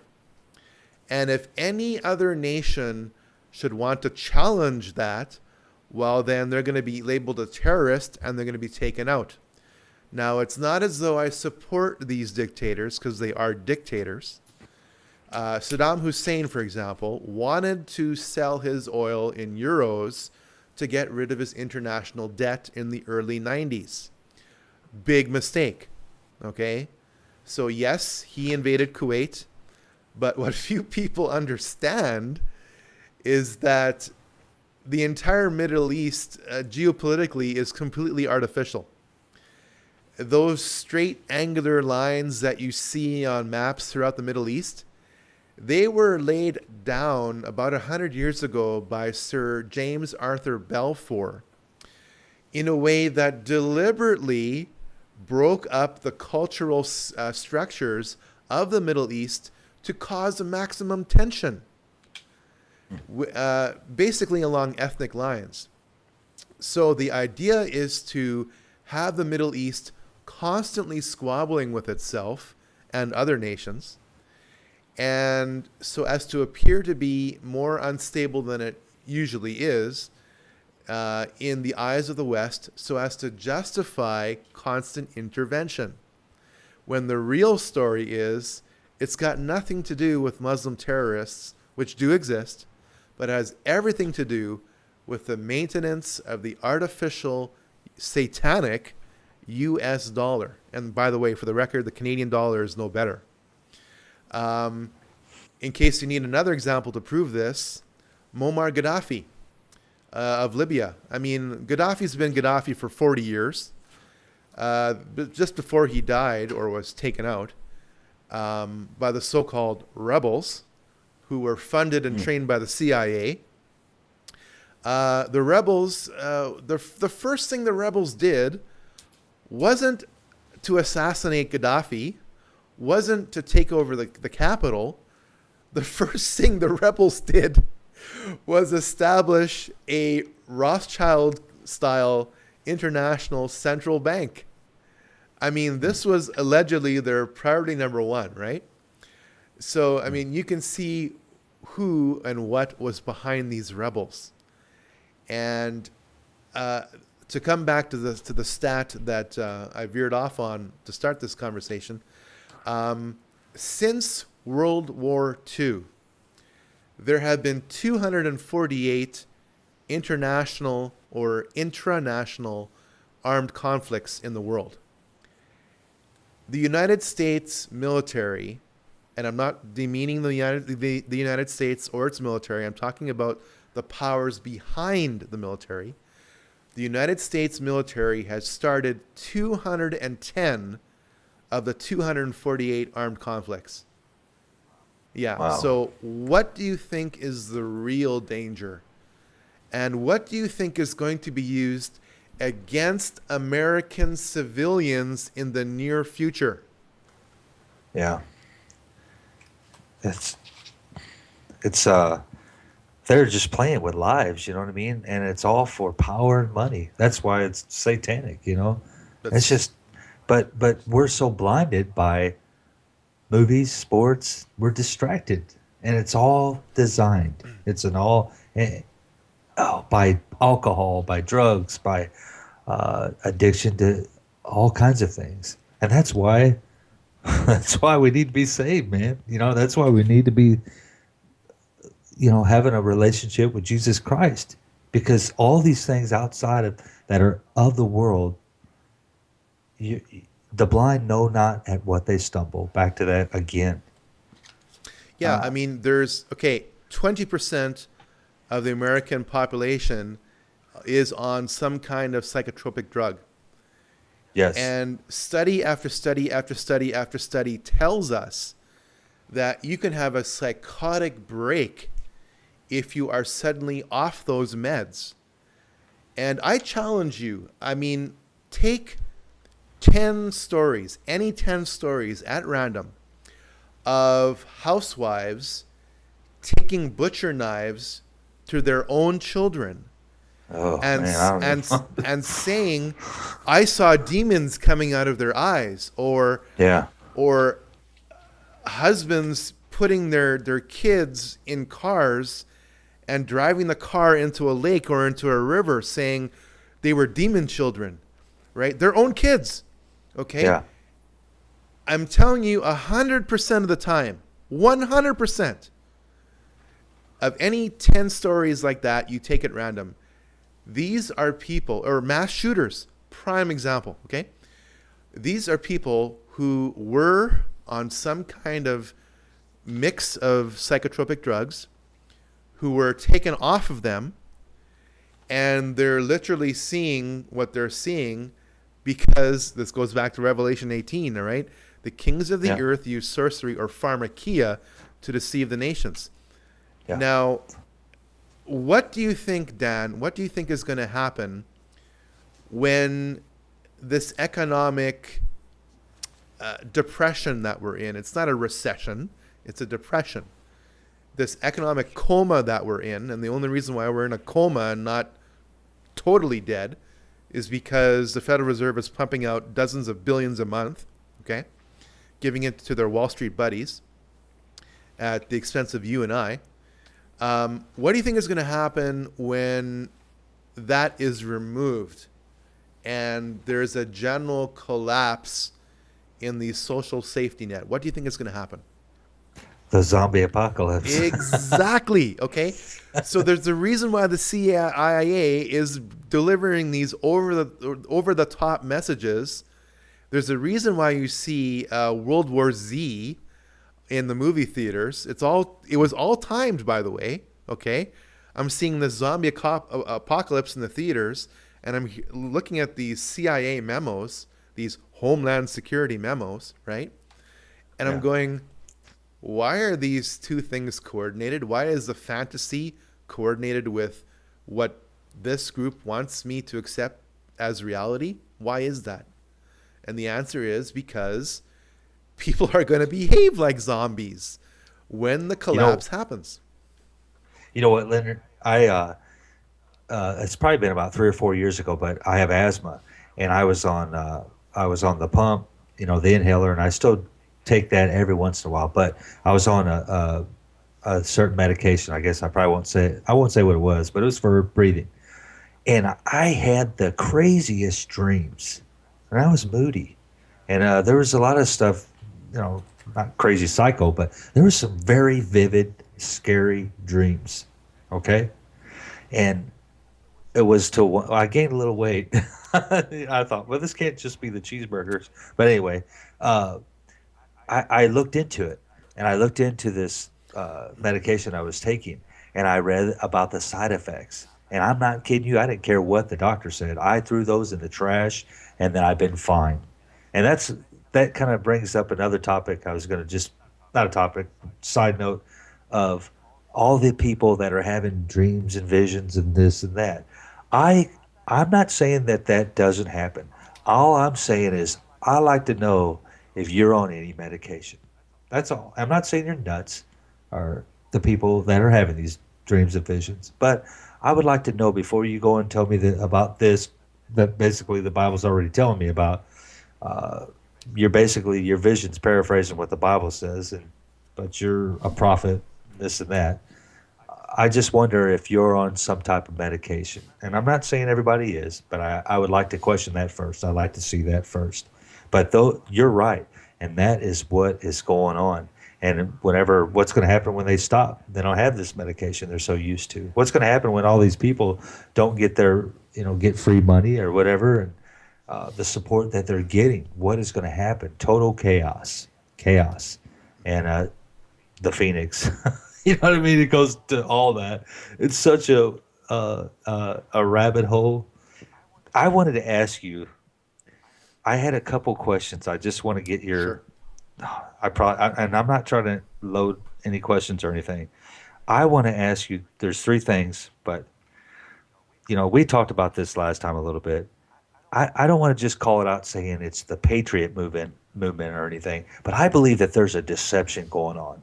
I believe that so-called Christians are, and maybe they are Christians. Maybe they think that they're doing the right thing, but I think they're being deceived and being led by wolves in sheep's clothing, and it's a setup. I don't think we need to be acting in rebellion to.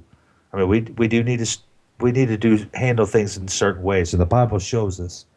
And I've got scripture. I won't bring that out, but if we read the Bible, it will show us an orderly way to do things, and we're supposed to do things decent and in order, and we're not supposed to rebel. I said this on one of my last sermons. Daniel, when he was told to stop praying to his God, he did not go and start a podcast. He did not go and petition. He went to the Lord and he prayed, and that's what he did, and he got busted doing it. And what did he do? They threw him in the lion's den, and the Lord shut the mouths of the lions, and he came out, and he was good to go.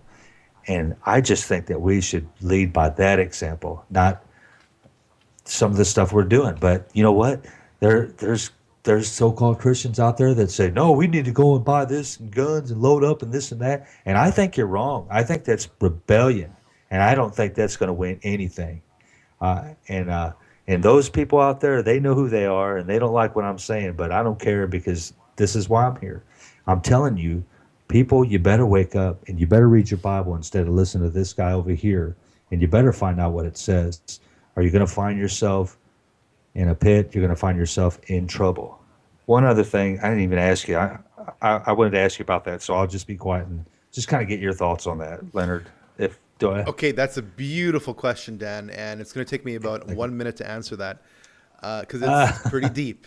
Okay, this goes into our original conversation, which is you asked me a critical question: what is it you want?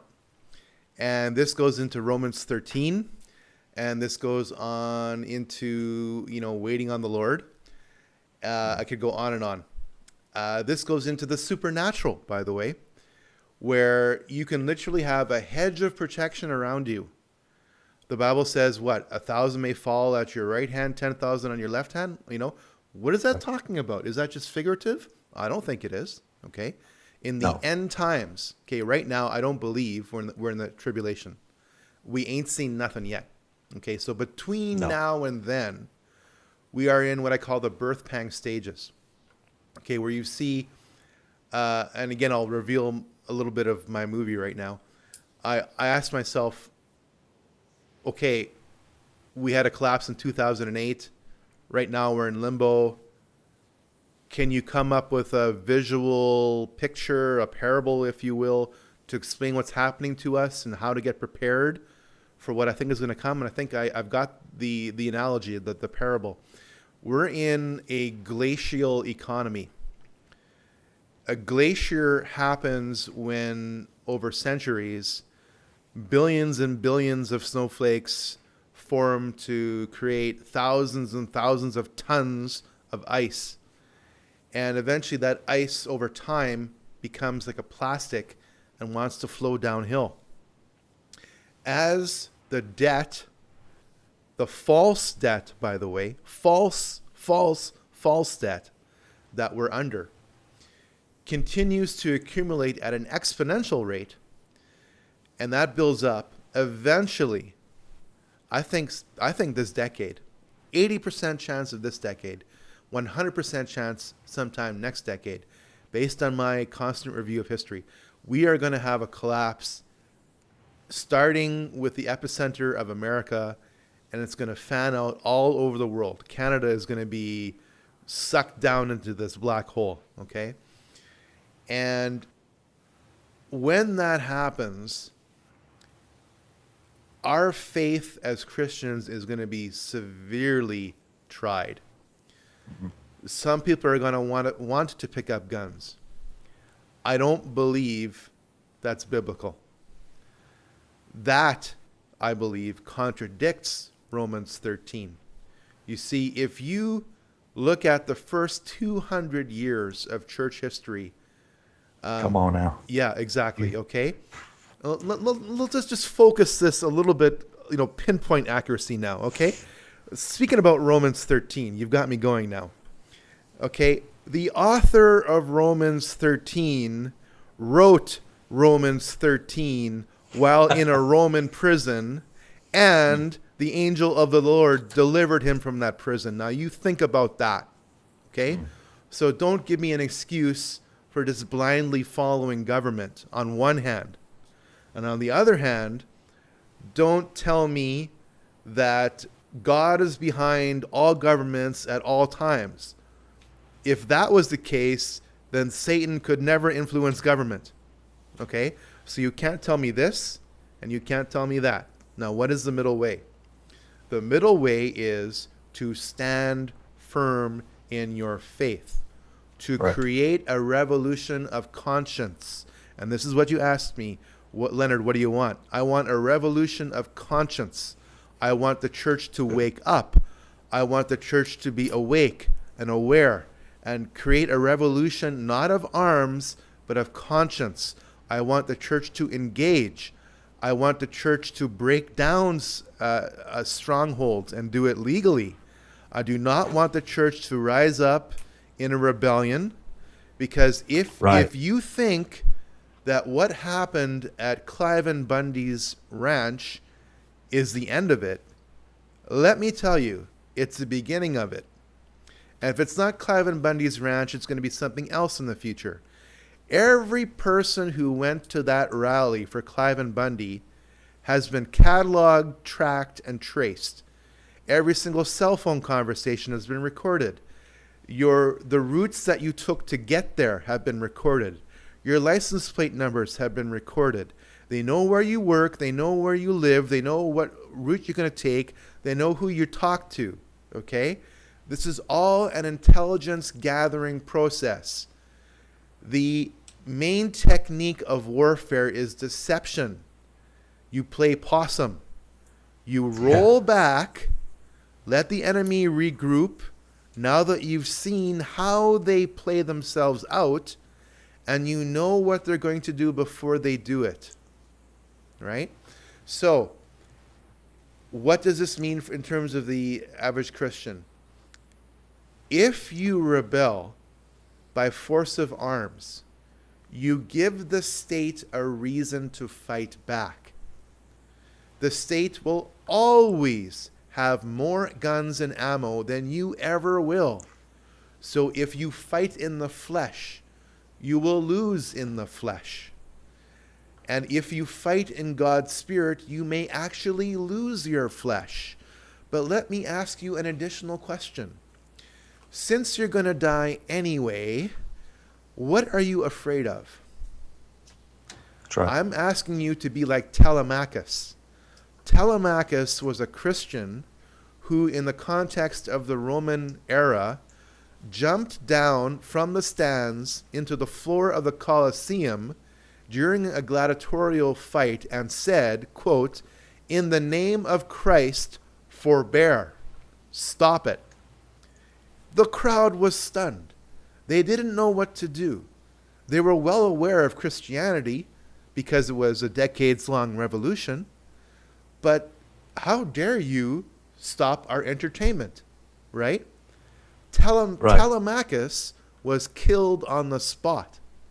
But that was the last recorded gladiatorial fight in history. It was a victory. So I'm asking people not to take up arms. I'm asking people to get into a revolution of the Spirit, not by flesh, but by God's power. And if your flesh should fail on account of your struggle, who cares, right? That's right. You're here for a short time. I don't care whether you're here for 8 months or 80 years. You're going to die. You have a purpose. I'm not asking you to adopt a death wish. I'm asking you to adopt a life wish.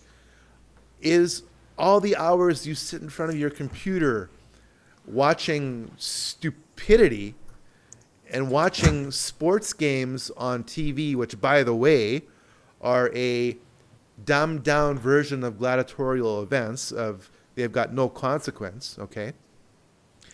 Is that a worthy expenditure of your life? And if it is, then I'm all ears, because I want to know. right?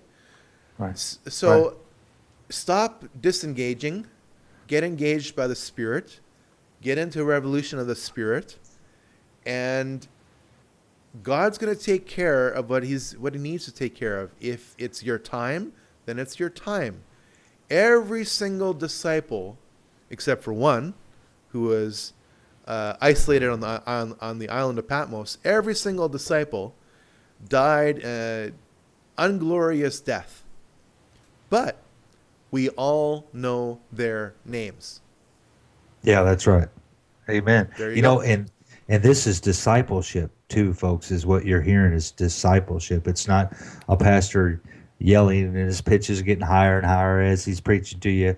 This is discipleship. This is what we need as Christians. We need to know the truth. We need to be instructed. We don't need to just be converted. We need to be converted and then turn into disciples, apostles, and go out and do the same thing to other people. Not just go to church on Sunday and then go home and do whatever you want. This is real. And again, this is a battle. We need to get into the battle and find out as much information as you can. And like he said, Leonard said, look at all those before us, the martyrs. You ever opened the book and read the book of the martyrs? That is real. You know what I mean? And if you know where you stand in Christ, you don't have to be afraid. That's the truth. I remember Stonewall Jackson. I won't be able to I'll paraphrase it, but he said that if man would only know where he stands with the Lord, he wouldn't be afraid to die. He would be full of courage and he would fight. And that's what we need to be doing. Sure, at some point it might get scary, but know where you are. You don't think that those disciples, whenever they came to them, that they weren't scared? Sure, they were scared, but they finally, I believe that the Lord will comfort us and he will be with us. And no matter when the end comes, it comes, but we know it's not, we know that that's not the end of it. We know that we will live eternally with him, but we can't cower and we can't hide away because the enemy ain't going to let you do that. He's not going to let you get away with it. So you better be ready. Totally. I was going to, you know what?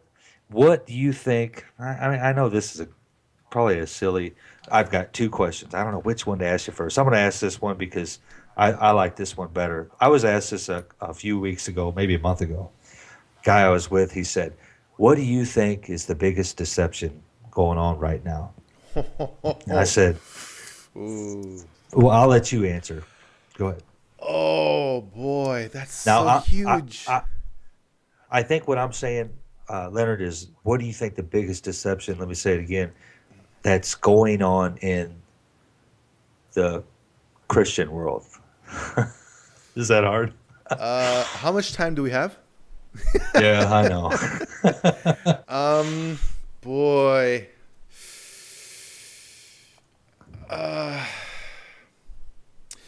You know what? It's not one thing, Dan. It's everything. Why would Satan throw one thing at you? I mean, let's go back to Job, right? I mean, there's Right. that Job moment. Job, your livestock is gone. Job, your family's dead. Job, all at once, right? Yeah. Total overwhelming of Job at the time. And on that note, I think the average Christian is comfortably numb because we have it so good, historically speaking. I mean, we sit in our climate-controlled churches with padded pews with an awesome AV system, and it's great. Right. We don't understand how, and I love meddling here, the Christian church in Syria is under attack because of what the United States military is being used to do. The Christian church in Iran and Iraq is being attacked because of the actions of Christians in the West, and they don't know it. They are being labeled terrorists, And El Qaeda, not Al Qaeda, El Qaeda is being used to allow for hardcore Islam to be established in these nations in the name of freedom and democracy. And Western Christians are so ignorant that they're actually supporting this when in fact they should be the first ones against this. Because even though, yes, radical Islam has existed for centuries in the Middle East, the West is funding and radicalizing Islam throughout the world, okay, so as to justify the enforcement of the satanic US dollar. There is no difference between the temple of Jesus' time and the temple of the Western Church today. It's using satanic money in a pyramid financial scheme which is oppressing Christians outside of the Western Church fold. I wonder how many Western Christians, if they were dropped into a Christian church in the Middle East, would feel uncomfortable. I wonder how many would want to leave and flee outside of the doors of these humble stone churches that have existed for centuries, who are still speaking the same language that Jesus spoke in many cases. Okay? I wonder whether or not these Western Christians would get just a little bit uncomfortable. I think they would. And I think it's such a shame to see how nothing has changed in about 2,000 years. So you asked me such a broad question, what do you think the number one deception is? And I say it's not one thing, it's everything. It's the media, it's what the military is being asked to do, it's our monetary system, it's the Laodicean church attitude, it's willing ignorance. People are pretty smart, except when something is a little bit too big for them. They don't want to bother digging into it, okay? I tell the average Western male, look, if you had 1/4 of the interest in the things I'm talking about, which are affecting your life, by the way, as you do for the structure of sports teams and who's going to win the next, trophy and etc. I mean, then, which, by the way, doesn't affect your life. I mean, whether or not your favorite team wins or loses the next 50 games makes absolutely no difference to your life, okay? Whether or not the US dollar collapses pretty soon definitely does, okay? So what are you going to do now to prepare for what's going to happen in the future? And people say, oh, don't be so negative. And I say, when is the last time you read your Bible? I mean, really? Yeah. So it's a long rambling answer, but that's my answer. It's not one thing, it's everything. Be awake, be aware. Don't take up a revolution of arms, take up a revolution of the conscience.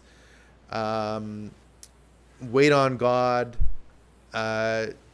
Take charge of your faith. Get out there, engage the culture. If it's not you, it's going to be nobody else. If it's down to 2 words, I would say, wake up.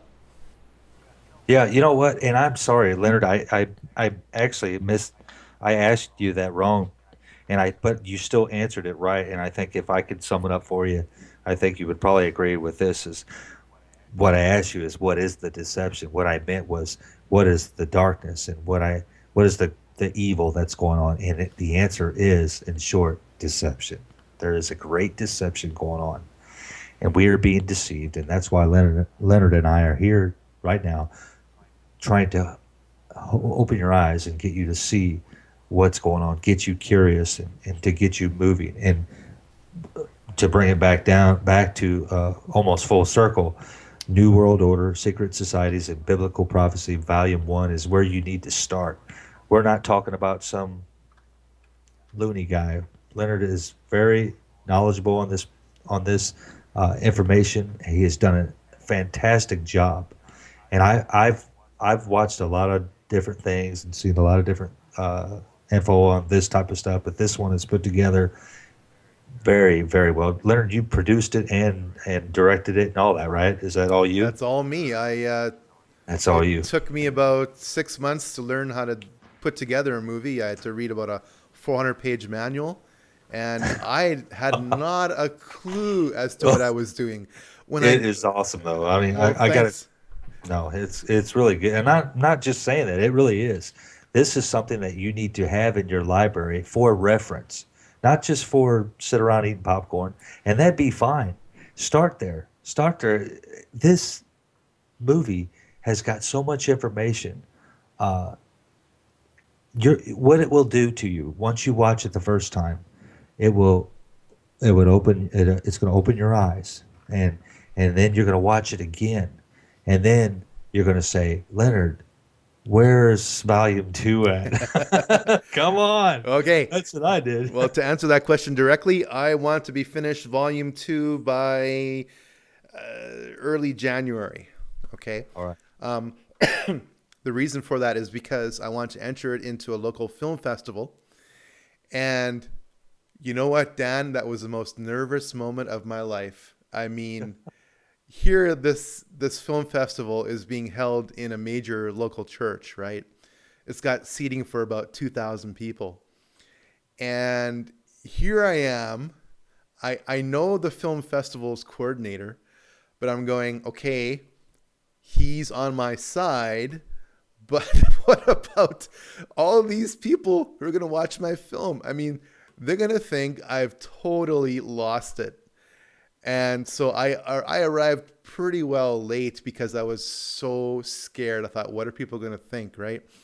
So I knew that this was a niche film, and so did the film festival's director. So he had me do my first showing, and there were 3 showings actually of the film in a small classroom, which held about 50 people max.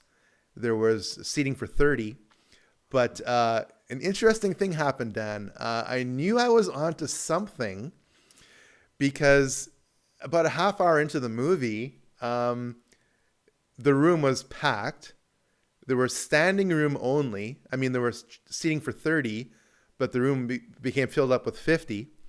And there were people, I'm told, by the film festival coordinator, who were lined up down the hall listening to the film even though they couldn't hear it. And so the film festival director said, oh man, we got to bump you up into the second biggest room that we have. And that room was packed. So, I mean, I didn't even promote the film at all. I mean, at all. I thought, just put it in and maybe you might get some interest, right? It turns out that I won the Best Documentary Award in the film festival, beating out 11 other documentaries from New York, from you name it, okay? And I'm going, what is this, right? I was totally overwhelmed. And I will accept that. And I will also accept not being able to show my film to my own home church to keep me humble. Sure. Because it would be very easy to have a big head about this. Oh, my film has reached 4 million people, which it has by now, by the way. And I'm saying, I got about 4 billion left to go. And not all these people who watch my film are going to understand it and who are going to accept Christ. And that is the actual reason why I made the whole film to begin with. All right. Just because you're a Christian doesn't mean you're doing everything properly for the right motives. You too can be deceived. Leonard Ulrich, can be deceived. Okay. Especially in terms of matters of ego and pride. So I actually take the sign of me not being able to show my film as as a way to keep a deceit which can affect me in check, so I can accept that. Yes. Yeah, the flesh always wants to come in, and and we have to keep that. We have to rule our bodies. You know, I say that every day. I have to rule my body, and keep it in order. You know, you touched on something because you said the rooms were packed, and I believe there is a hunger for the truth. You know, I really hammer on the Christian trying to wake them up, but I love them. And I wouldn't do it just to beat on somebody. I wouldn't do it for that reason at all. And I know I remember the church that I left. You know, there was good people there. They were really good people, and even my old pastor. You know, I still love him. I'm not angry with him. I disagreed with him, but he's deceived. And in all honesty, the people that were there, they were hungry. And there's people there that are out there. They are hungry, and and that's why that room was packed because people are tired of being lied to, and I think that the Lord's drawing people too. You know what I mean? He never stops doing that. He wants everybody to be saved, but I believe that there's a hunger for the truth, and there's a well, I don't want to go using those new age terms again, so I'm just going to shut up. But I do believe that there is a hunger, and this movie definitely provides the information. And like I said, you know, I told you, I emailed you after I watched it the first couple times. I'm like, hey man, and where's Volume Two at, Leonard? And here it is, what 3 years later or whatever. But uh, just a great movie, and again, I hadn't watched it in a while, and I got to get about halfway through yesterday, and wow, just it's filled with so much information. The music in the background, everything is it's definitely blessed, I think, and I think that it's filled with vital information. And again, this is not just the flesh. This is the truth. You got to wake up. We got to get this. We've got to fight this fight. Don't just, you know, things are getting ready to go down. And like we said earlier, you need to be spiritually ready because things are going to get hard. And if you are not ready now, do not think that you're going to be able to just get into shape. It's like a boxing match. You can't, or a marathon. If you don't practice for that marathon, running it every day, months, this and that, before you run that race, you're not going to make it. You're not going to make it through there. You're not even going to get a mile down the road. You can't just get up and start doing it.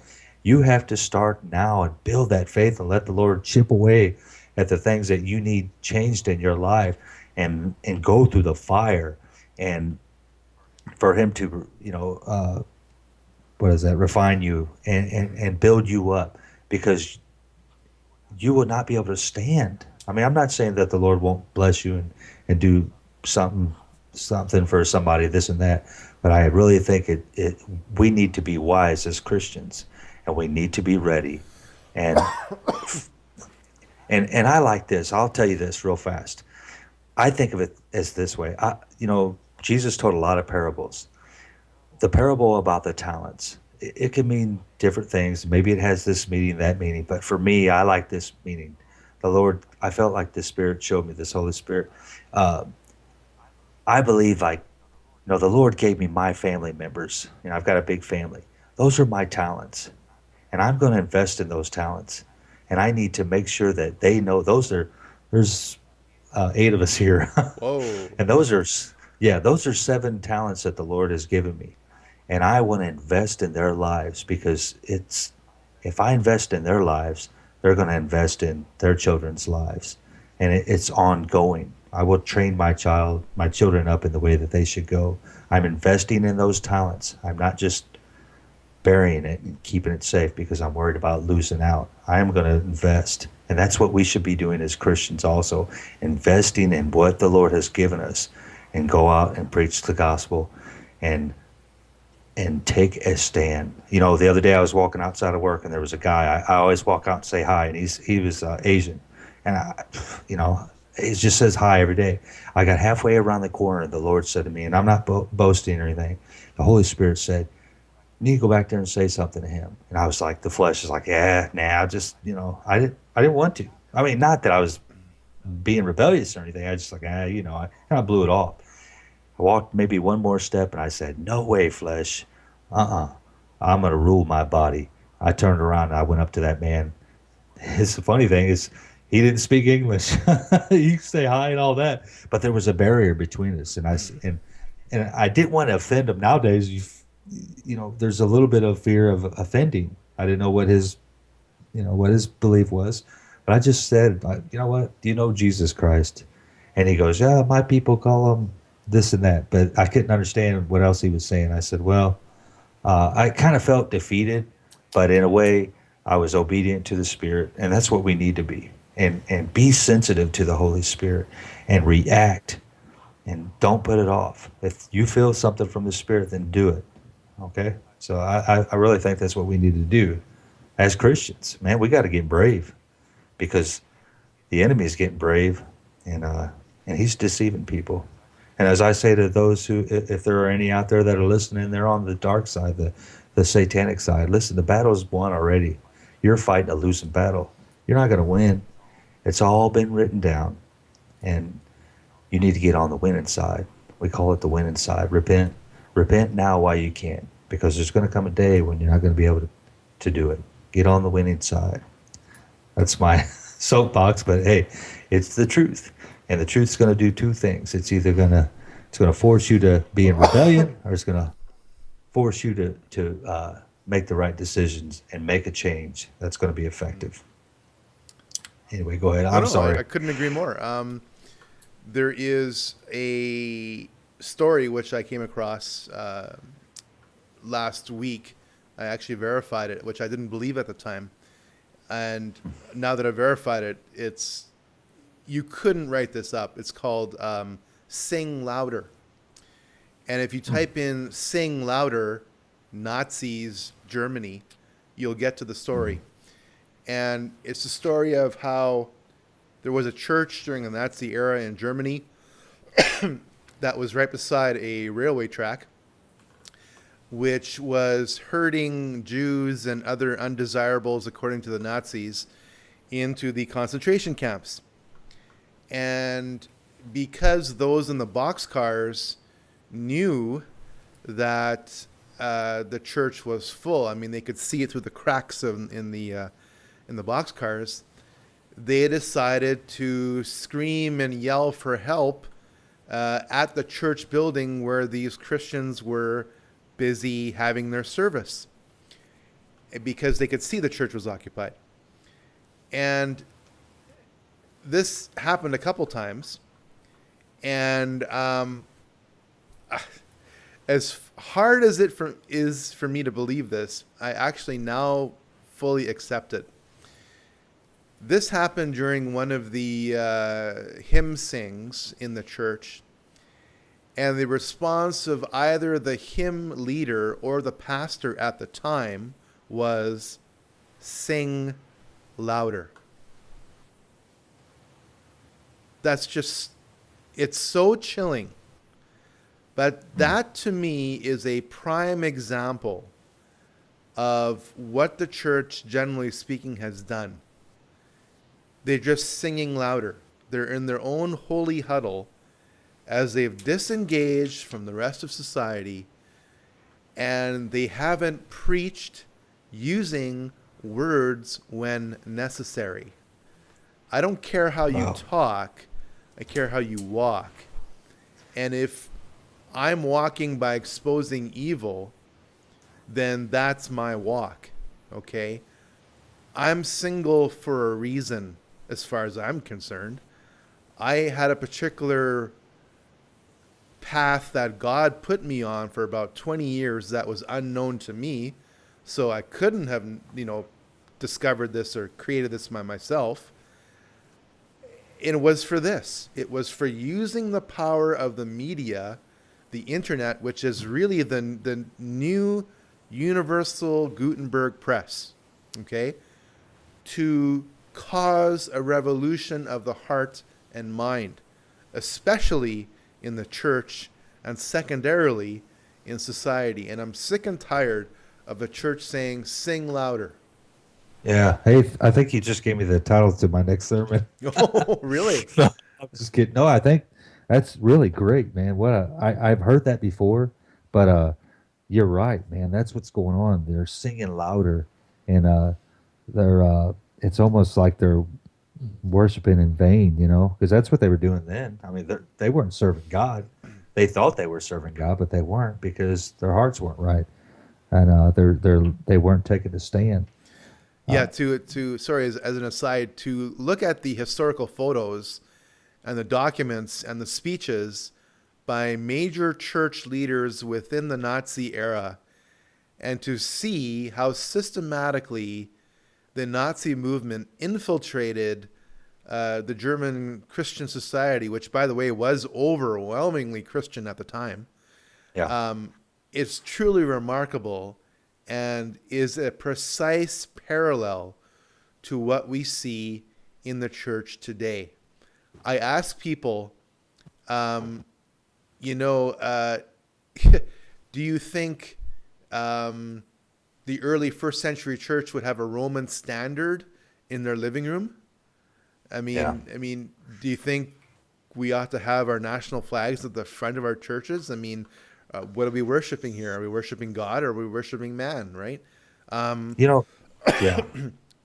I could keep on going about this, but That's what's hard, Leonard, is when you go down this road and your eyes are open, you know these things and you don't really want to judge people on them because they don't know, but it is hard. It's hard because things are wrong, and you see this symbolism or that symbolism, and you know the truth, and you're like, why is that there? That has to be hindering. It goes back to the Ark of the Covenant. The Philistines threw it on the cart, and that's what the Israelites did. That's what David did when he brought it back to Israel, and he threw it on the cart. And that's what we're doing today in the church. And we're using the world's ways to win the world, and we're throwing the presence of God on a cart. And just to give you an insight to my next sermon, it's going to touch on how Belshazzar, uh, in the book of Daniel, I think he brought in the vessels of the Lord of the temple of Israel, and they started drinking and partying with them. And you can't take the things of God and defile them because the handwriting's on the wall. And like I said before, I believe that's Ichabod. The presence of God, the glory of God is departed because God is not a compromiser and he will not stand for it. And because he's true and he stands on his word. He's not like us. He doesn't wave back and forth. He stands on his word. And the reason you're not seeing a lot of the things that should be going on in the church is because the presence of God has left. That's what I believe. That's the message that the Lord's put on my heart. I was going to tell you this, Leonard, the other day whenever we first started talking, before you called, I just I always say, Lord, are you leading me down the right way? And I just had this verse that he gave me in Ecclesiastes 4:9. It says, two are better than one because they have a good reward for their labor. Take what you want with it. oh, but I'm taking a lot. but he's but he's shown me that twice. But I just think I think it's a great thing, man. I think you're right. I think each of us are called for a certain time. You know what? Back in the day, I was shy, this and that, and the Lord took me through radio broadcasting. He took me to minister and stuff like that. And I used to be, I don't know how great my verbiage is now as far as speaking, but I used to mumble and this and that. And the Lord's really changed me, and He's taken me through roads for this moment, for where I'm at now, for what I am doing now. The way I used to live my life before I became saved and actually started, the Lord sanctifying me and changing me. When I get behind the pulpit and I preach or whatever, and I'm not some great guy. I just like to speak the truth of what the Lord gives me, what He wants me to say. But I just sometimes I find it to be unbelievable. But I'm also hope for that person out there that is bound in sin and bound in addiction or whatever, alcoholism, whatever. There is hope If you surrender to the Lord, He will change you.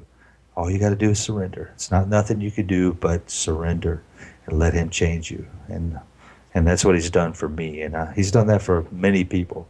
But I'm prime example right here, sitting in front of you. Used to be down in a black hole, and a little bit on the occult side at one point, and seeking. But that Word of God was always on my heart. I never could get away from it. I was just thankful for it. He gets the glory and the praise, not me, but He does. So Totally. just want to throw that out there. Yeah. Yeah. And on that note, I think we better close because my battery's starting to die and Oh, my okay. video recorder's memory chip is full. So it's no Yeah. longer recording, but they can still hear our Okay. voices. So, yeah, I think we should close for now. We might do this again in the future, Yeah. especially if all the technology works out and we get a good response. So, we'll Good. see in the months ahead that, I'm definitely open Yeah. to doing this again. Great, man. I really do appreciate it, Leonard. Make sure stay in contact with me. Did you want to say anything about the new volume 2 coming out or anything like that? Or Again, it's about the illusion of money. So I go into the whole history of money. I go into, because if you don't know where we are and where we've been again in the past, because history always repeats itself. I talk about the model of the economy that we're currently in. It's a glacier economy. We had a major shift of the glacier in 2008. The debt, the snow has built up since then, and we're due for another major shift of even larger proportions than 2008. And again, it's about preparing physically, and most of all, it's about preparing spiritually, because you know what? It's not the end of the world. I don't preach doom and gloom, but I'm telling you, based on my understanding of history, which is pretty darn good, what you can expect, because this is what I've seen before. And by the way, this is what I'm seeing in Scripture. So past is the future, and prophecy is history, which hasn't happened yet. So okay. stay tuned. I want to get it done by mid-January. It won't be uploaded till sometime in February or March, because unlike Volume 1, I want to take care of matters of distribution. Sure. Again, everything I do is for free. But again, I've put a lot of money down on the table to pull this off. So for those who are interested in supporting me, they can do so. And you never know when the internet is going to be censored. I mean, it already is now and then, but they let the most vile trash go. So you never know when our ability to speak freely is going to be over. So at least you have something tangible that you can spread underground. And I think it actually may come down to that. Oh yeah, definitely. And we can find that first video on your YouTube channel. You want to go ahead and give that information? Yes, simply type my name into YouTube. It's Leonard Ulrich, LeonardUlrich.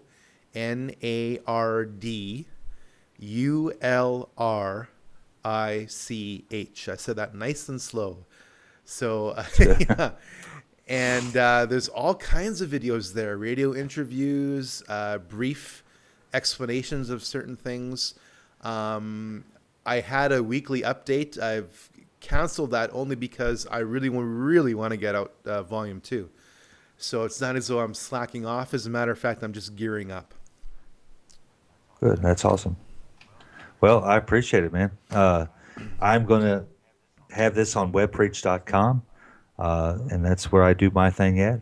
And I am really grateful and feel blessed that you have taken the time to spend with me 2 times now, and because this is what I love, and in my time outside of the Bible and stuff, I have a great interest in this, and this is kind of I would say this is kind of almost like my weakness. You know what I mean? Because it's true, but I have to, like you said on our last conversation, we have to kind of, there's some things that you're a little weak to, and there's some things that I'm a little weak to. We really have to make sure that we maintain control and just do good doses of it, I guess. I don't know if that's the greatest word to say, but you know what I mean. Exactly. But I do appreciate you. Okay, and with that, I guess we'll sign off. Okay. Hey, keep in contact with me and let me know how everything works out, and I'll let you know what I get on this end. And I really do appreciate you, Leonard. Okay, if you want audio that I've captured, I can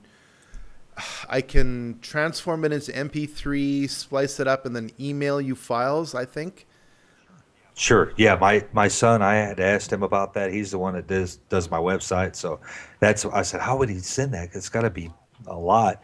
He's like, he'll know. He'll send it in files and this and that. And I have this one. If you want me to send you one of what I recorded on this end, I noticed the video messed up a little bit, probably around three-quarters of the way into it on my end.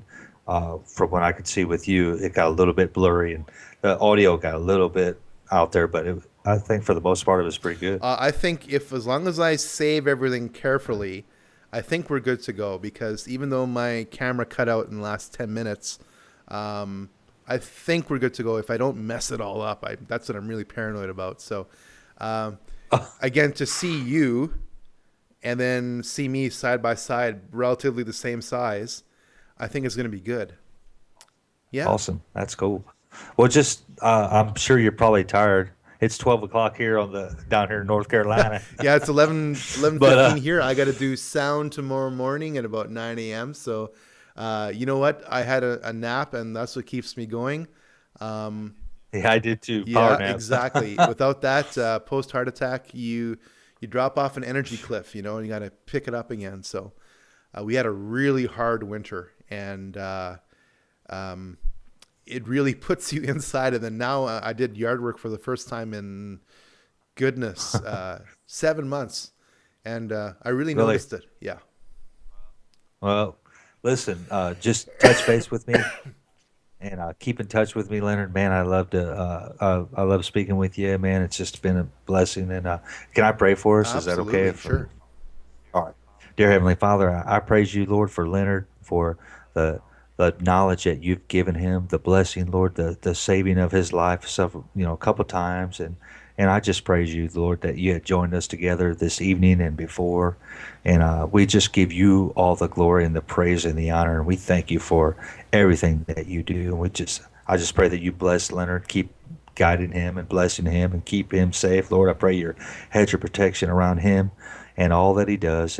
And for myself and my family too, Lord, we just give you glory, praise, and honor. And thank you, Lord, for this ministry. And thank you, Lord, for all that you do. In Jesus Christ's name we pray. We give you thanks, Lord. Amen. All right.